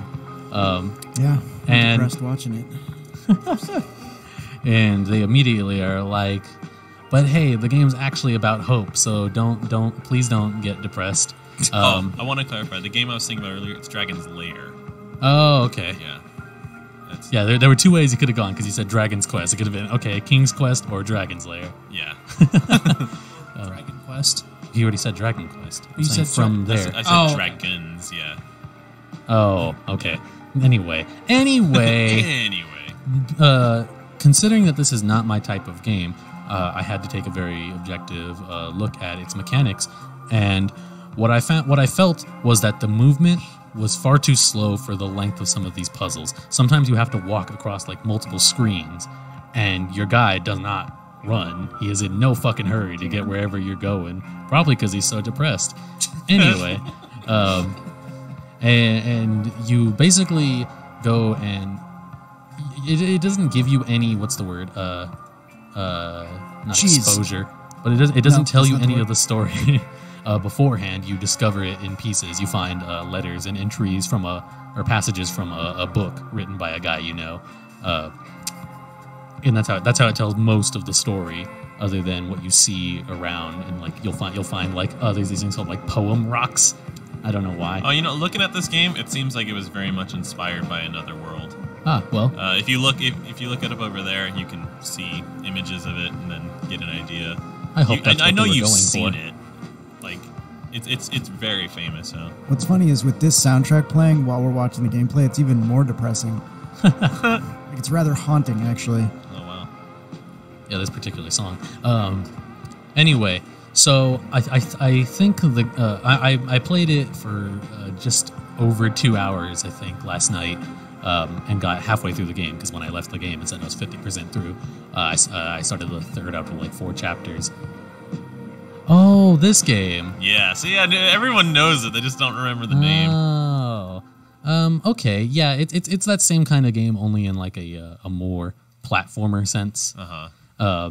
And like there's so many like tools you have to use. So I see where it definitely draws from that. And what's that other one where your fucking dog gets kidnapped or something and you go to fight aliens? John Wick. Yes. I was going to say, this isn't John Wick. I don't remember what it's called. It's another one of those old point and clicks. Anyway, so other than and when you try to swap tools, Andrew saw it lines up all your tools in like in a line, and you have to toggle between them with Q and E. Well, really just Q if you don't fuck up. But that's the problem, is that the tool belt is not cyclical. It does not loop around. Mm-hmm. So if you hit E, it'll just highlight your current tool and be like, yeah, that's what you got.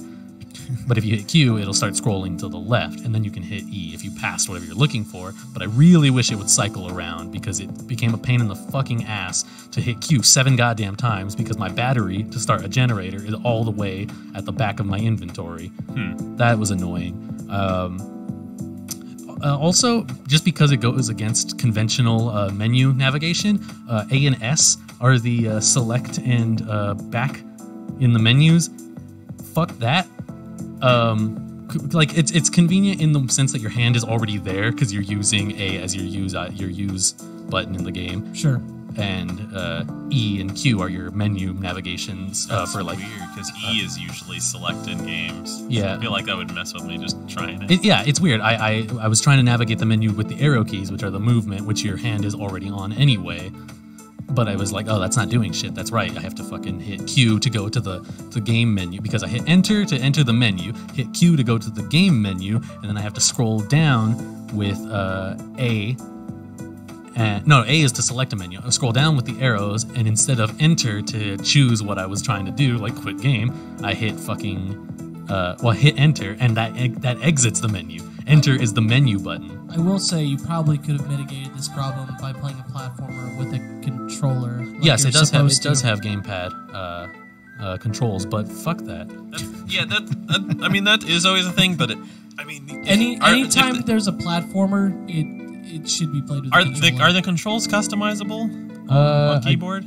I don't know. I didn't check because I was just gonna try. That's something I always check, because if it like.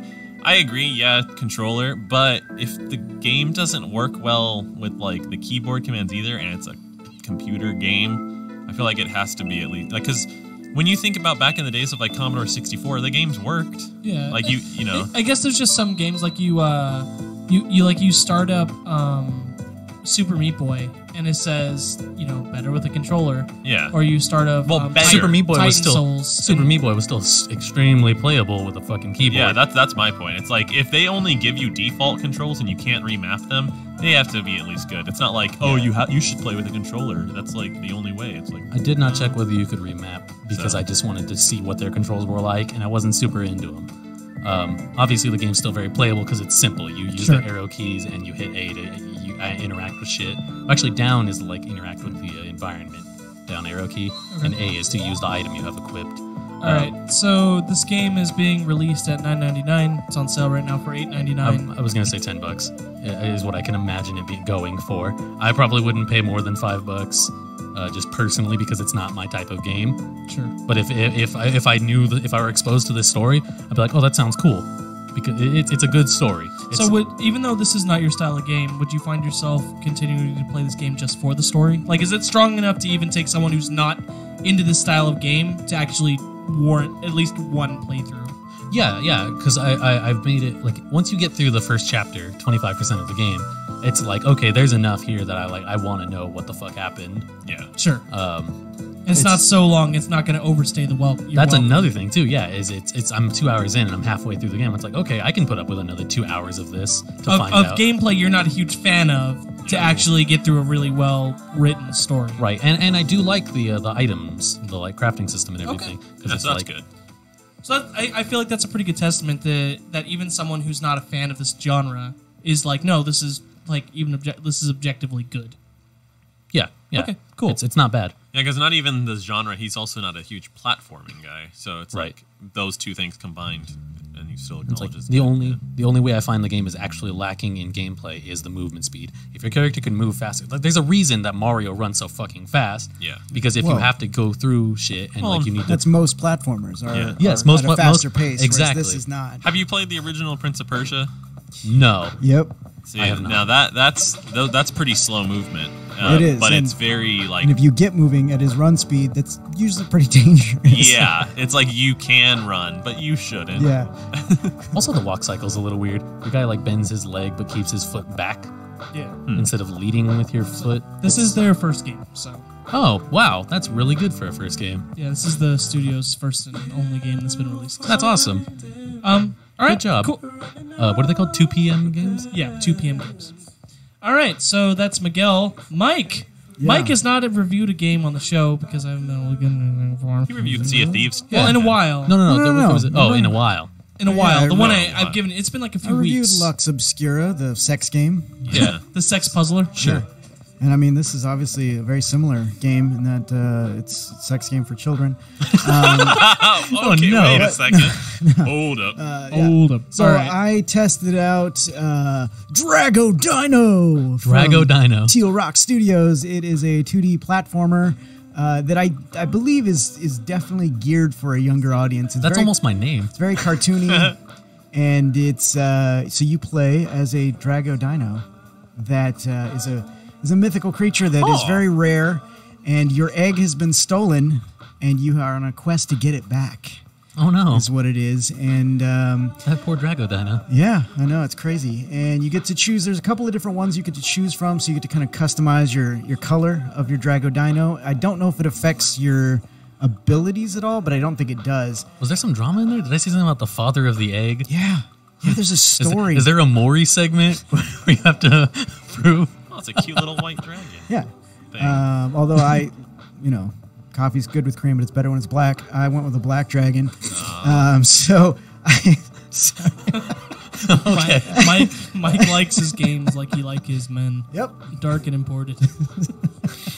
Jesus Christ. Black with a spoon in them. Wait, no, that's sorry. Anyway, so Do you add cream to these? At the end. Oh, come on. anyway, so yeah, it's like I said, it's a 2D platformer. Your little dragon has the level design is you're trying to work your way up. There's these platforms that propel you to the next section of the level, but you have to get crystals from certain monsters. I hope that you didn't give notice the you price. I know the price. already. Shit. Yeah. He probably looked it up after Mike. I gave I it to do, him. what, am I not supposed to? You cheated. I do all my homework. That's the big reveal. It's like what would you pay for it? And then it's like Well, it's still fresh for the listener. Yeah, but fair. how do you? you don't get Look, your little reaction. I'm a raging thespian, guys. I can act shocked. I really can. Okay. So- Oh my god! Hey, he has been in an official movie. I don't know what it's called. You've told me like 10 times. I have. Willy Wonka and the Chocolate Factory. Yeah. You get nothing. All right, no. So you get there's a store and you collect Mike, crap calm down. from people. Literally? Yeah. I don't know. There's these little nodes that when you kill stuff, you collect them and you save them up, and then you can buy things from a little shop. There upgrades and things like that. So there's power-ups that you can get that let you glide longer or make your little shooty breath stronger. Shooty breath. Your shooty breath, yeah. And so what it is, again, you have this jump ability that you get by collecting these crystals. And the more crystals you collect, the higher your jump ability is, and it requires the platform to take you to the next section. Get high. You do. Yeah, it's math. It's a game about math. It's teaching kids at a young age. Get them learning early. Yeah, but you need to and Scrabble pieces, apparently. Yes, of course, triple word score. But you have to get so many crystals to unlock the platform that propels you up to the next section. And then at the end of the level or whatever, there's a Mega Man style boss fight, in that the boss is you're in a very confined space, and you have to just avoid being hit while you pepper it with your shooty breath. So the gameplay is pretty fun. The thing that I did not care for is that these little sections that you guys are seeing that you have to collect the crystals to get to the next section, they're kind of like a checkpoint. But if you get most of the way through and you die once, you start all the way back at the beginning.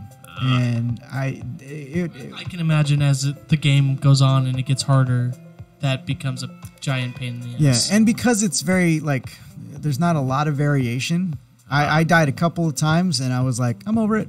So, but again, I mean, this looks like it's more geared towards children with just the animation style, and I feel like if you're into that sort of thing, you'd probably have fun with this. To be honest, very ukulele-like. The design, yeah. I don't see where you know how many gems you need or how many crystals. You don't.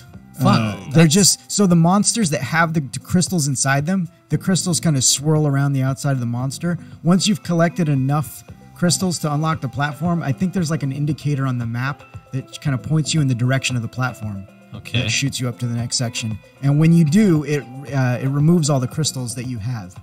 So, and like I said, once you get your first crystal, you have this ability to super jump. And the more crystals you have, the higher you can jump. And then you can also glide when you jump. And then there's other power-ups that you can get that give you a shield. Like the player you're watching right here, the character has a shield on him. So there's certain powers that are permanent, that stay on, that you can stack, like the jump ability, the glide ability, making your breath shoot stronger or farther. And then there's single-use abilities, but you can only have up to 3 abilities at any given time. Are there any boss fights? Yeah, he said that. Yeah. I'm so sorry. I think I was really lost in the gameplay, and like I said, they're Mega Man style boss fights where you're in a confined space where you can't this is very open and you see how the map moves. When you get to the boss fights, it's not. It's like a single room. The boss is usually huge, and you just have to hop around and avoid it while you pepper it with stuff. The back to the beginning thing that you were mentioning, it seems like it's going for that old school feel, like how games were back in the day. You're back at the beginning. Yeah, and it has that kind of you get 3 lives and you can earn lives. The little nodes that you collect throughout the game, if you get 100 and I want to say 50 of them, you get a free life is what it is. It has a very Mega Man look to it. Well, like a free-form Mega Man. Instead of advancing through a level, it's one big open area. Yeah. Oh, those fucking heads. So it's not really my style of game, but I wouldn't. I don't think that has anything to do with the game design. I think it's done well. It's pretty to look at, so it's colorful. Mm-hmm. Yeah, I'm into the art style. I can dig it. Yeah. When you said pepper, now I just can't think. I'm thinking Agumon, pepper blast or whatever it was called. I don't know, man.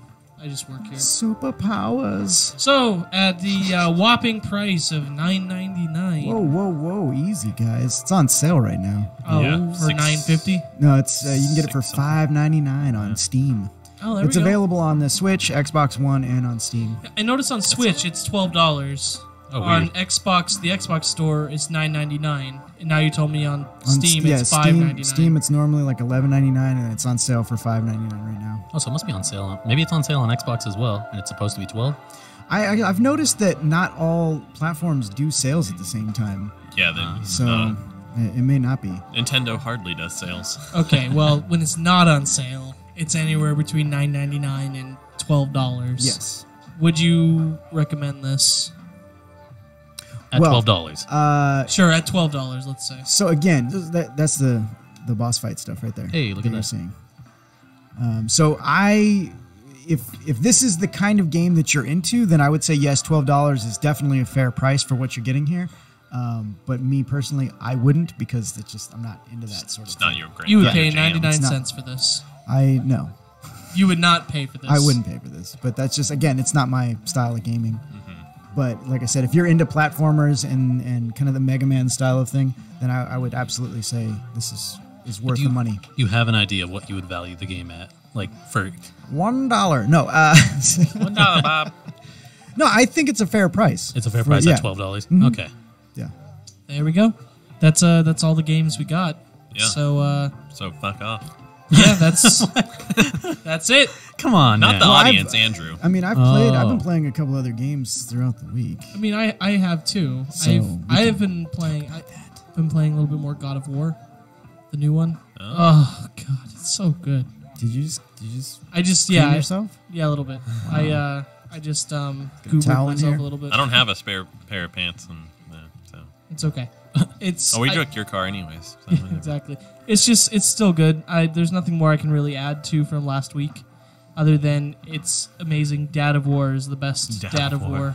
So you probably haven't touched Hearthstone lately, right? I have not played Hearthstone in like 2 weeks. Damn, there's the monster hunts You know, now. Fortnite. I know it's out, but Dad of War is more important. Oh, okay. Dad of War and MLB. I just finally unlocked Diamond Chris Davis, and How that's far? a big How achievement far for me. along are you in Dad of War? Like 3 hours. Before I was 2 hours. I just Oh. haven't played a ton. Man, I haven't yeah, played a ton of games in You have general. like no time. Yeah, it's like a 40-hour game, isn't it? Something like that. Yeah, that's what I've I heard heard. it's a lot bigger than the other ones. Do you Hearthstone, Mike? No, I don't. he said no before. Young Padawan. Shut up, Andrew. Miguel wants everyone to play Hearthstone, so he forgets. I mean, I have tried it like way back in the day, but it wasn't my thing. Way back in the day. It Even if wasn't my jam. If I'm gonna play a card game, it's gonna be real. Isn't that game only like you into Magic? Magic What? the Gathering? I You mean, like Magic, boy? Yu-Gi-Oh? Actually, don't. Oh, okay. Do you like card games at all? Well, seeing as Yeah, that Mike, I tell us. created my own card game, yes, I do. Well, why the Sorry, fuck haven't do you, you like demoed? TCGs at all? Why haven't you demoed your card game on our show, Mike? Because I'm so new to your show. It seems kind of a dick move. He's like, hey guys, Third week, thank you hey for having guys, me. look at this Yeah. thing I made. Here's this this is my thing. game. And then he leaves. Yeah. All right, so, Well, I got what I came for. and then you're right, he deuces out. Yeah, I don't know if you know this about me, but I've created role-playing games, tabletop games. Now these are all in the bedroom, yes? Yes. Yep. Perfect. 50 Shades of Gay. Hearthstone's only 4 years old. I just realized because you said way back in the day you tried it. I mean, that is way back in way the It's day. like it's like that meme that's been years going ago. on When recently. you get to my age and you're on borrowed time, 4 years is a Okay, lot. you're now no longer allowed to talk shit when we talk about your age. You were what? The fucking only a third? No, sorry. I am 2/3 of your age. Are you? That's makes me Yes. so sad inside. You are 12 years older than me. You are a anyway. So I have siblings older than you. Sam. That's fair. what have you been playing, Mike? What? Who? What have you been playing? What? Michelangelo, what have you been playing? I've You been- old fuck. I've been playing. I've been playing a game called Regalia. It has a subtitle, but I don't remember what it is. Regalia. It's a tactical turn-based style sort of RPG-ish kind of a game.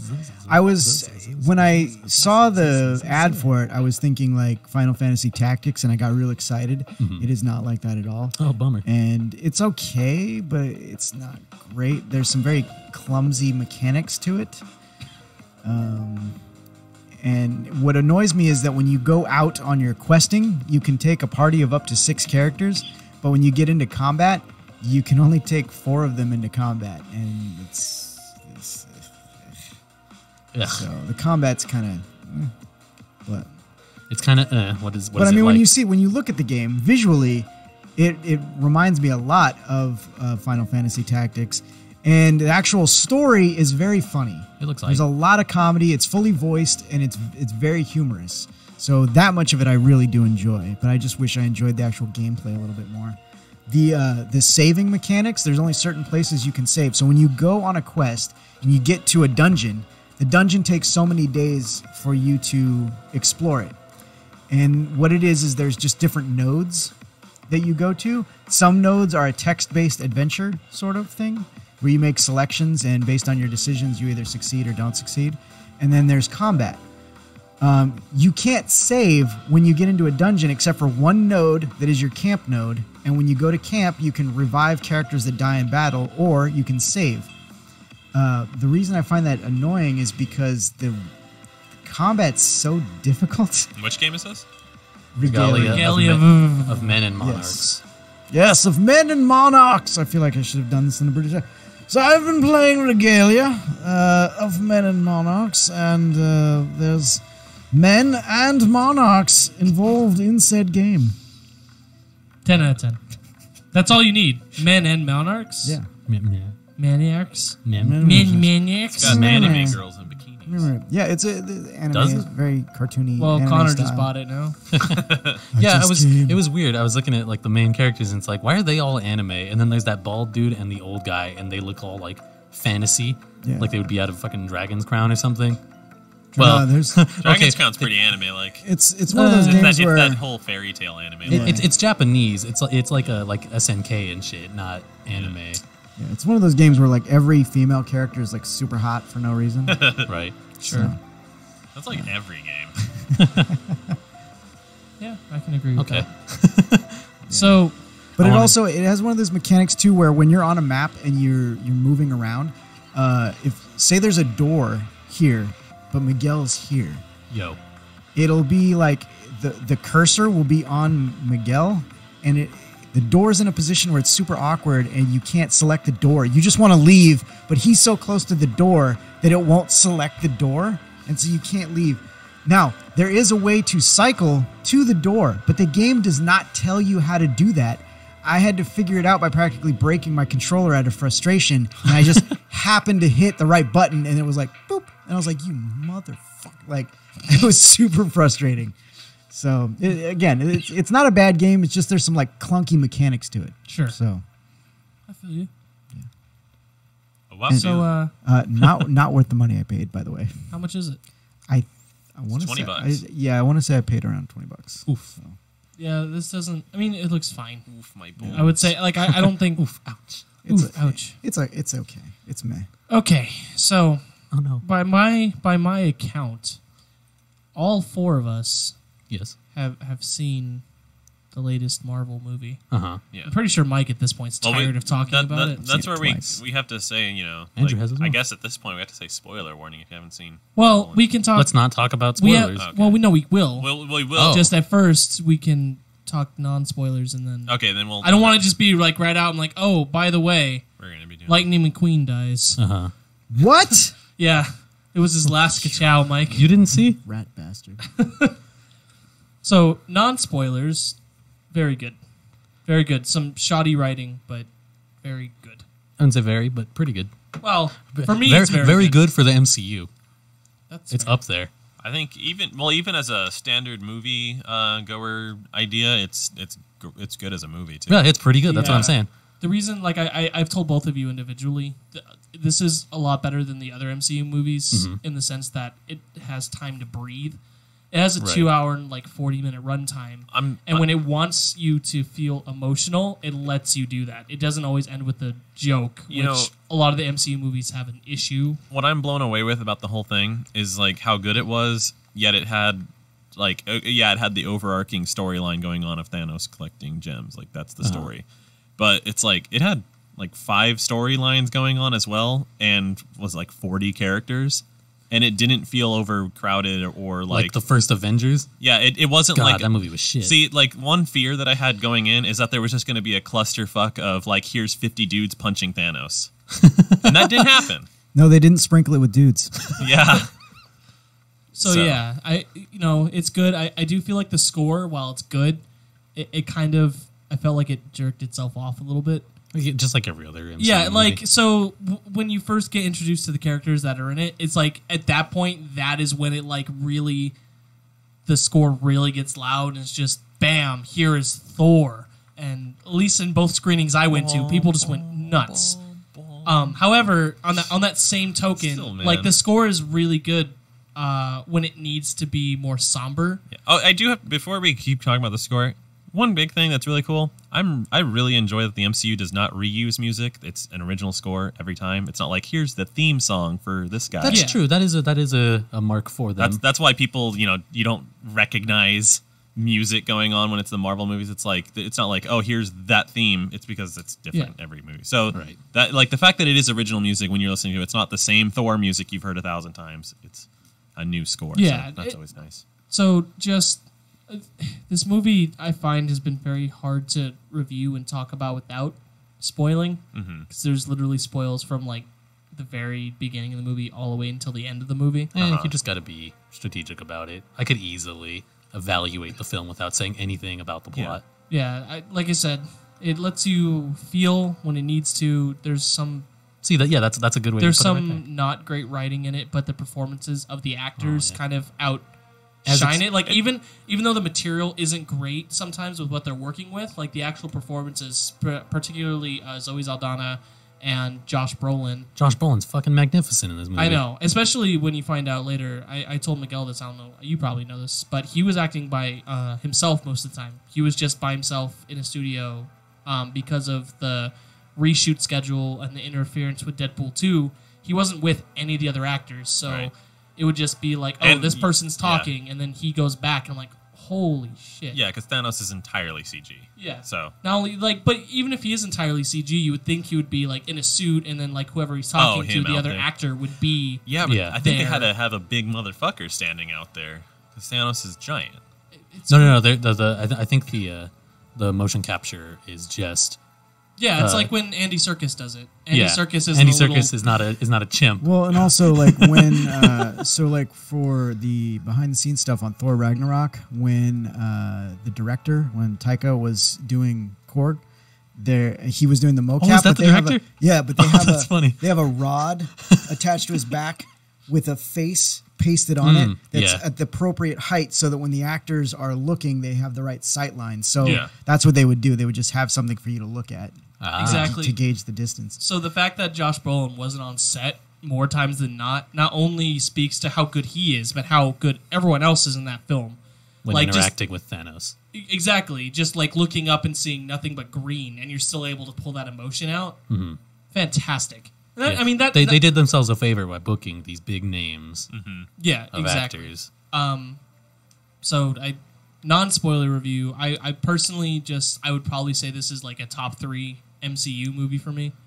Number 1 is still probably the first Captain America. Okay. And number 2/3 is either Guardians or this one, with Yeah, I was Civil gonna- I War was gonna being say like a Guardians close is 4. fantastic. I think this beats the shit out of Civil War. You don't like Civil War? Yeah. Oh, you didn't like Civil War? I liked it, but only like as much as the next. Like it maybe it was like just below the actually good ones. I put Avengers 2 probably on the bottom. Right.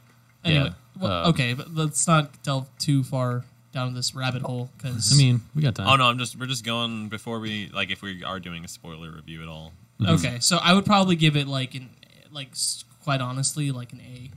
I give it like like, a B plus. An A, yeah. Like, as far as like just like if we're talking just general film stuff, like not counting like epics, because there's always those things like, there's films where it's like, okay, this is obviously on that like super high tier.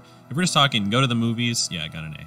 Yeah, if I'm talking like MCU movies, A plus. yeah. Oh like- yeah. That's an MCU, yeah. As far as like Disney movies, like as far as like non-cartoon Disney movies, because those have like a special feeling to them. Sure. Right. But as far as like Disney premieres go, like comparing Pirates of the Caribbean, MCU, like all that, yeah, it's up there. It's like very solid, probably one of their best works. See, that's another thing. Is like the first Pirates is a genuinely good movie. Yes, like Pirates, like that. That's what I'm saying. It's on like, that level, actually. Yeah, Pirates 1 is like actually just a straight up good movie, and I would the only caveat to this one is that you have to have seen 18 other Marvel movies. That's the thing. I try to evaluate it like on Yeah. its own, so I give it like a B plus. Yeah. Even if you saw it on its own, I do It's feel still like the pretty good. movie is like Yeah. long That's enough. what Even I'm if you saying. don't like aren't super familiar with the characters, maybe some of the emotional moments won't hit you. but it'll still be genuinely funny. Yeah. Right. And even without getting into specifics, with how much of a weight there is, like in the performances, I still feel like you'd feel something, Yeah. even if you don't know these characters. That's why I'm as saying, well. as far as like, because like I'm thinking about it in the way my dad watches movies. Like he just goes and it's like, is it cool? Is it like, does it work? And is it actually functioning? Then yeah, it's a good movie in that case. Like the general audience is gonna love it. Oh yeah. What's Yo. your score? Well, I actually loved it. I gave it 5.9 out of 6 Infinity Stones. There you So go. it's like the highest rating I've given any film recently. Do you normally use that scale? Usually we do out of 5 and we relate it to the film. But for this, we gave it 6 out of 60 17. Yeah. cents, yeah. I enjoyed it a lot. That's Like pretty high. I'm usually pretty picky. Like when I go to the movies and watch something, I'm kind of like, here, like. Same. And then, but this one, I was like, I actually want this on Blu-ray. This was cool. I would buy this. Oh, it's worthy of your Blu-ray collection, huh? Well, to a caveat, because I was actually wanting the other day. This is an asterisk to my Blu-ray collection, because I was like, Disney needs to just make a box collection of like 10-year Marvel. After Infinity War Part 2 comes out, if they released like a 21 film or 22 film box set. I feel like they could do, here's the first like chunk, the 10-year chunk, and then. Well, I just feel like you'd want if I don't think you like, wouldn't you want the second part if you're gonna get the first part? That's why they make it in 2 parts. Exactly, but that's what I'm saying. That wouldn't be 10 years at that point. That'd be 11 years. Oh yeah, that's right. Infinity War Part 2, Avengers 4 is coming out next year. That's Exactly. Right. They announced it today. That's what I'm Yes, saying. Like a year from 22 today. film set. That's so, true. Yeah. The only so- thing between is Ant-Man and the Wasp. And And Mar- there's Captain Marvel as well. Captain Marvel's on there, and is Homecoming 2 or whatever? No, that's that's- afterwards. it's after. That's after. All right, so now we're gonna talk about spoilers. So Spoiler alert. Cover Yeah, your spoiler alert. 5, Get the I mean, Four, there's 10 minutes left in the 3, show, so this is the end of the 2, show. 1. Hawkeye's not in the movie. Yeah. Biggest spoiler. He's mentioned. It's not true, man. There was hot guys everywhere. Ant-Man's not in the movie either. No, they which They- apparently they explain in Ant-Man and the Wasp. Oh, Well, Which- also, no, he was mentioned in the movie as well. Well, more in detail. They're like, Cliff and Scott can't come. Yeah. And they've got health issues. and then there's the post-credit scene tie into Captain Marvel. It's cool. Like, Yeah. So Yeah. what? they should have let Samuel L. Jackson say fuck. I noticed that. Dude, that would have been points. Man, here's the thing too. Guardians of the Galaxy 1 and 2, they're rated PG-13 by the what is it, MCAA is what it's called. Yeah. They're allowed a fuck, A single one. and yes. they didn't do it. There was 2 points in Guardians of the Galaxy 2 where it would have worked when he was transcribing what Groot said, and he was like, he freaking did it, and he's like, but he didn't say freaking. And I was like, you guys could have used that as your fuck. And then the Sovereign, she's like, don't screw with the Sovereign. It would have been just great to be like, don't fuck with the Sovereign. And then in this one, it was like, yeah, Samuel L. Jackson could have just said fuck, and it would have been a Disney fuck, and it would have been great. Yeah, a Disney fuck. What a term. So a lot of people died in this movie. Yeah, way more than I thought was. Like, all the whole Guardians, basically. Nah, man. Rocket and Nebula, that's it. You still got Rabbit. Yeah, you got Rocket and Nebula. No, and probably Sylvester Stallone out there somewhere.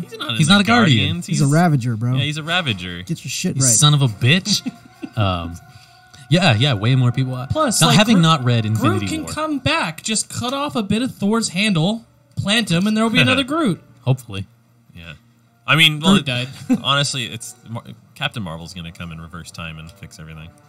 Probably. Captain Marvel can go through the cosmic, like, Captain Marvel's stronger than Superman. Like, come on.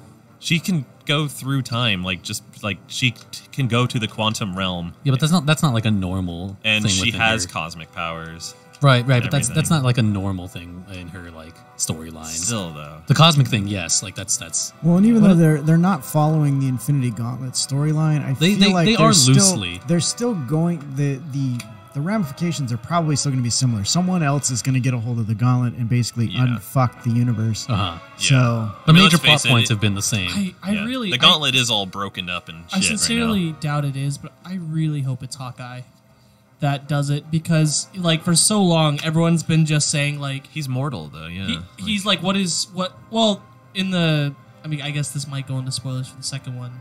I don't know if I should say that. Never mind. Second. Infinity War Part 2. Well, you're Mike just- already. You're just, but you're just speculating. You at can't that be point. spoilers. It's not. I guess out. that's true. Well, but like, the source material. He it's potential They're spoilers. saying he might be. I've read that he's like the new Ronin or something. Like, yeah. I don't know if he actually is human. in Well, the like next one. they've already proved though that the MCU is different. Like introducing the Sovereign in general, that's not in the comics at all. He's wearing in the set photos that have been released. He's wearing like the Ronin outfit, and he has like a mohawk, and he has like a full tattoo sleeve. Like Hawkeye, Jeremy Renner looks way fucking different from the last time we saw him. But I also think they might be delving into other universes. The whole You multiverse. don't think that's I the think is Hawkeye gonna be we know, established. do you? I maybe not. So it's hard to say. you know? Yeah. So let's just do a rundown real quick on people who died. Okay, so there's I guess Okay. there's a distinction to make. At the very end of the movie, Thanos snaps his fingers, which is like a motif throughout the whole movie. Everyone's just like, oh, at a snap of a finger, at a snap of a finger. I didn't think it would actually be a Actually snap. his finger. Really? After all that foreshadowing, you didn't think? No, like it's weird because to me, like when you like, Five, it's five, like five, this. come on now. It's like this is like the magical combination with the gauntlet that you have to do to like wipe out the world. I don't know. Just Yeah, seems it's It's dumb. not that. It's about his willpower. Every time he activates the stones, it's what he's willing. Only thing he has to do is clench his fist or like do something with the gauntlet. I'm doing the wrong Yeah. hand. Oh, we're just playing fucking soundtrack Infinity War. It's supposed to be all audio, but it just started playing. Okay. Anyway, so what? So there's a very big distinction at the very end when he uses the gauntlet and he destroys half of the universe. So there's people who die, like people like Sebastian. Winter Soldier. Yeah. People. Sorry, look, me and him are homies, so Yeah. Sebastian. Sorry, he's Sebastian to me. Yeah, exactly. You want me to just read through the list real quick of everyone who died? I mean, I have it memorized. So. You have it memorized? Everyone who died in the movie? Yeah. Go for it. Okay, so if you're talking about people who went to dust, there is Sebastian there first, and then Soldier. Black Panther, then Falcon, then Groot, then all of the Guardians, like, other than Nebula, and then Spider-Man, And Rocket. and yeah, okay. Those are the people that just turned to dust, and Samuel L. Jackson and Maria Hill, if you want to count those. And then you got Jennifer, Barry, Todd, Evan, Sam. It's probably an Andrew in there at least. Half the fucking universe, guys. Like, Yeah. I meant from all the heroes, my friend. So those are the people who turn into dust. But earlier in the movie, there are other characters who die from either like fighting Thanos or whatever the case may be. And those people I feel like are permanently dead. Yeah. Like Loki is dead as shit. Heimdall, Heimdall, Yeah. Heimdall. dead as shit. Gamora, dead as shit. Right. It depends, though. It really depends on how they handle it. Because Gamora could totally. if they get the gauntlet and they go back and basically just stop Thanos from ever getting the gauntlet or any of the Infinity Stones, Stones, yeah. that would unkill everybody. I feel Yeah, like that would 'cause, kill everybody except Loki and Heimdall. What- Because well, he already, well, I no, guess because if it's any he of the destroyed that whole stones. planet before. What's the planet called again? Which one? One with John C. Reilly on it. Yeah, that planet. The one where they were holding the John C. Reilly's the purple dead. stone. That's right. Yeah, they got that off screen. So He's all like, "Yeah, I destroyed that planet before I got here," and everyone was like, "Oh, well then." Yeah, like they could go all the way back to when. Xandar, sorry. Yeah, There you My go. brain was trying to figure it out. To when he shows up on Thor's ship that they're getting away from. What's it called? On Asgard. So I have a question. Where was Krag? Crag? Not Korg. Krag, the Who's guy From Ninja Krag Turtles? from Guardian of the Galaxy Volume 2. He was Yondu's mate, and he joined the Guardians. The guy with the red jacket Yeah. Yeah. and kind of like the messed up teeth. Yeah, he wasn't on the yeah. ship. They must have dropped him off So somewhere. I guess he was on the ship at the No, end I of mean the Guardians 2. in Infinity War, he wasn't on the ship with them. There was a handful of characters that were mysteriously absent because Valkyrie was also not there, and you could surmise that maybe she was dead, but they just, you know what I mean? No like, they just Korg, didn't- no yeah, Valkyrie. Yeah. yeah. I'm assuming Kraglin went off with the Ravagers or something because that was like his thing. Yeah, but I don't know. He was saying that Peter was his captain now. Like he was Guardian. Like he was essentially made a Guardian at the end of Guardians 2. Maybe But- he was asleep. I wouldn't be surprised. Anyway, this movie is fantastic in a lot of ways. But for example, what I was saying earlier about the writing not being great, when Gamora is on top of the mountain on this planet. My God, I fixed this scene, by the way, Miguel. I was telling Connor, I know how to fix it. Okay. So she's going through this long monologue, right? He's like, oh my God, no, you don't love anybody, blah, blah, blah, blah, blah. And Thanos turns around, he's crying, and he throws her off the ledge, right? And I'm like, oh man, perfect way to fix this is Thanos is standing there, you hear her say the first line, you hear like a really high-pitched like beep, and that is when the flashback happens, and when she's like a little girl, and that whole scene where he adopts her. Mm-hmm. Oh yeah, you forgot Scarlet Witch. Scarlet Witch. Oh, she did die. Yeah. Damn it. Okay, I missed one. Brenda's in the chat. She's like, you forgot Red Witch. Okay. Anyway, so that scene happens. Red Witch. Yeah, she loves Scarlet Witch. I don't know why she said Red Witch, but yeah. Probably just forgot the word Scarlet. Turned into a sandwich. Am I right? Oh. That was super witty. I'm not even being sarcastic. Puns for days, guys. I hope Squirrel Girl comes in here. I fucking don't. I hate Squirrel Girl. Well, we're like actually out of time. Yeah. Oh shit. Yeah. Like actually. Damn, you were talking that long, Andrew? Yep. I love the movie. Anyways, go real quick. Wrap up what you said. How to fix it. Oh yeah. So basically, that scene that you see earlier in the movie where there's that flashback when he adopts her. Yeah. If you take out the monologue, you only hear the first sentence. At the very end, you just hear him coming back, and she's like, "You don't love anybody," and that's when he turns around and cries. Like, there's that whole moment where you're like, "Oh shit!" Yeah, play that. You actually scene saw her instead of that. Exactly. You take out most of the monologue, you play that scene, and then you still get the same effect. Yeah, because I was telling Andrew, I was like, yeah, it was stupid because it was like they were trying to shitty. Well, it's like they were trying to say like, oh, you know, she's like, oh, you don't love anyone. It's like, yeah, but we already know that he actually loves you from what we saw earlier, like just a few minutes ago. Yeah. All right, so thank you for listening to the show, everybody, tonight. Thank you to Sandy Petersen for coming on. Next week, we have Dan the Man from Biplane Games coming on the show, the owner and creator of Filibuster. A great game that we played at WorkCon. Yes, along with CJ, the head judge from Unrivaled Games, will also be joining us in the studio. So, Board Game Central next week. Yeah. And from everyone here at the Kind of Gaming Show, we want to say thank you for listening. From Mike, Miguel, Connor, and myself, we want to say thank you. Have a good night and stay chaotic. Peace. Love you. Bye.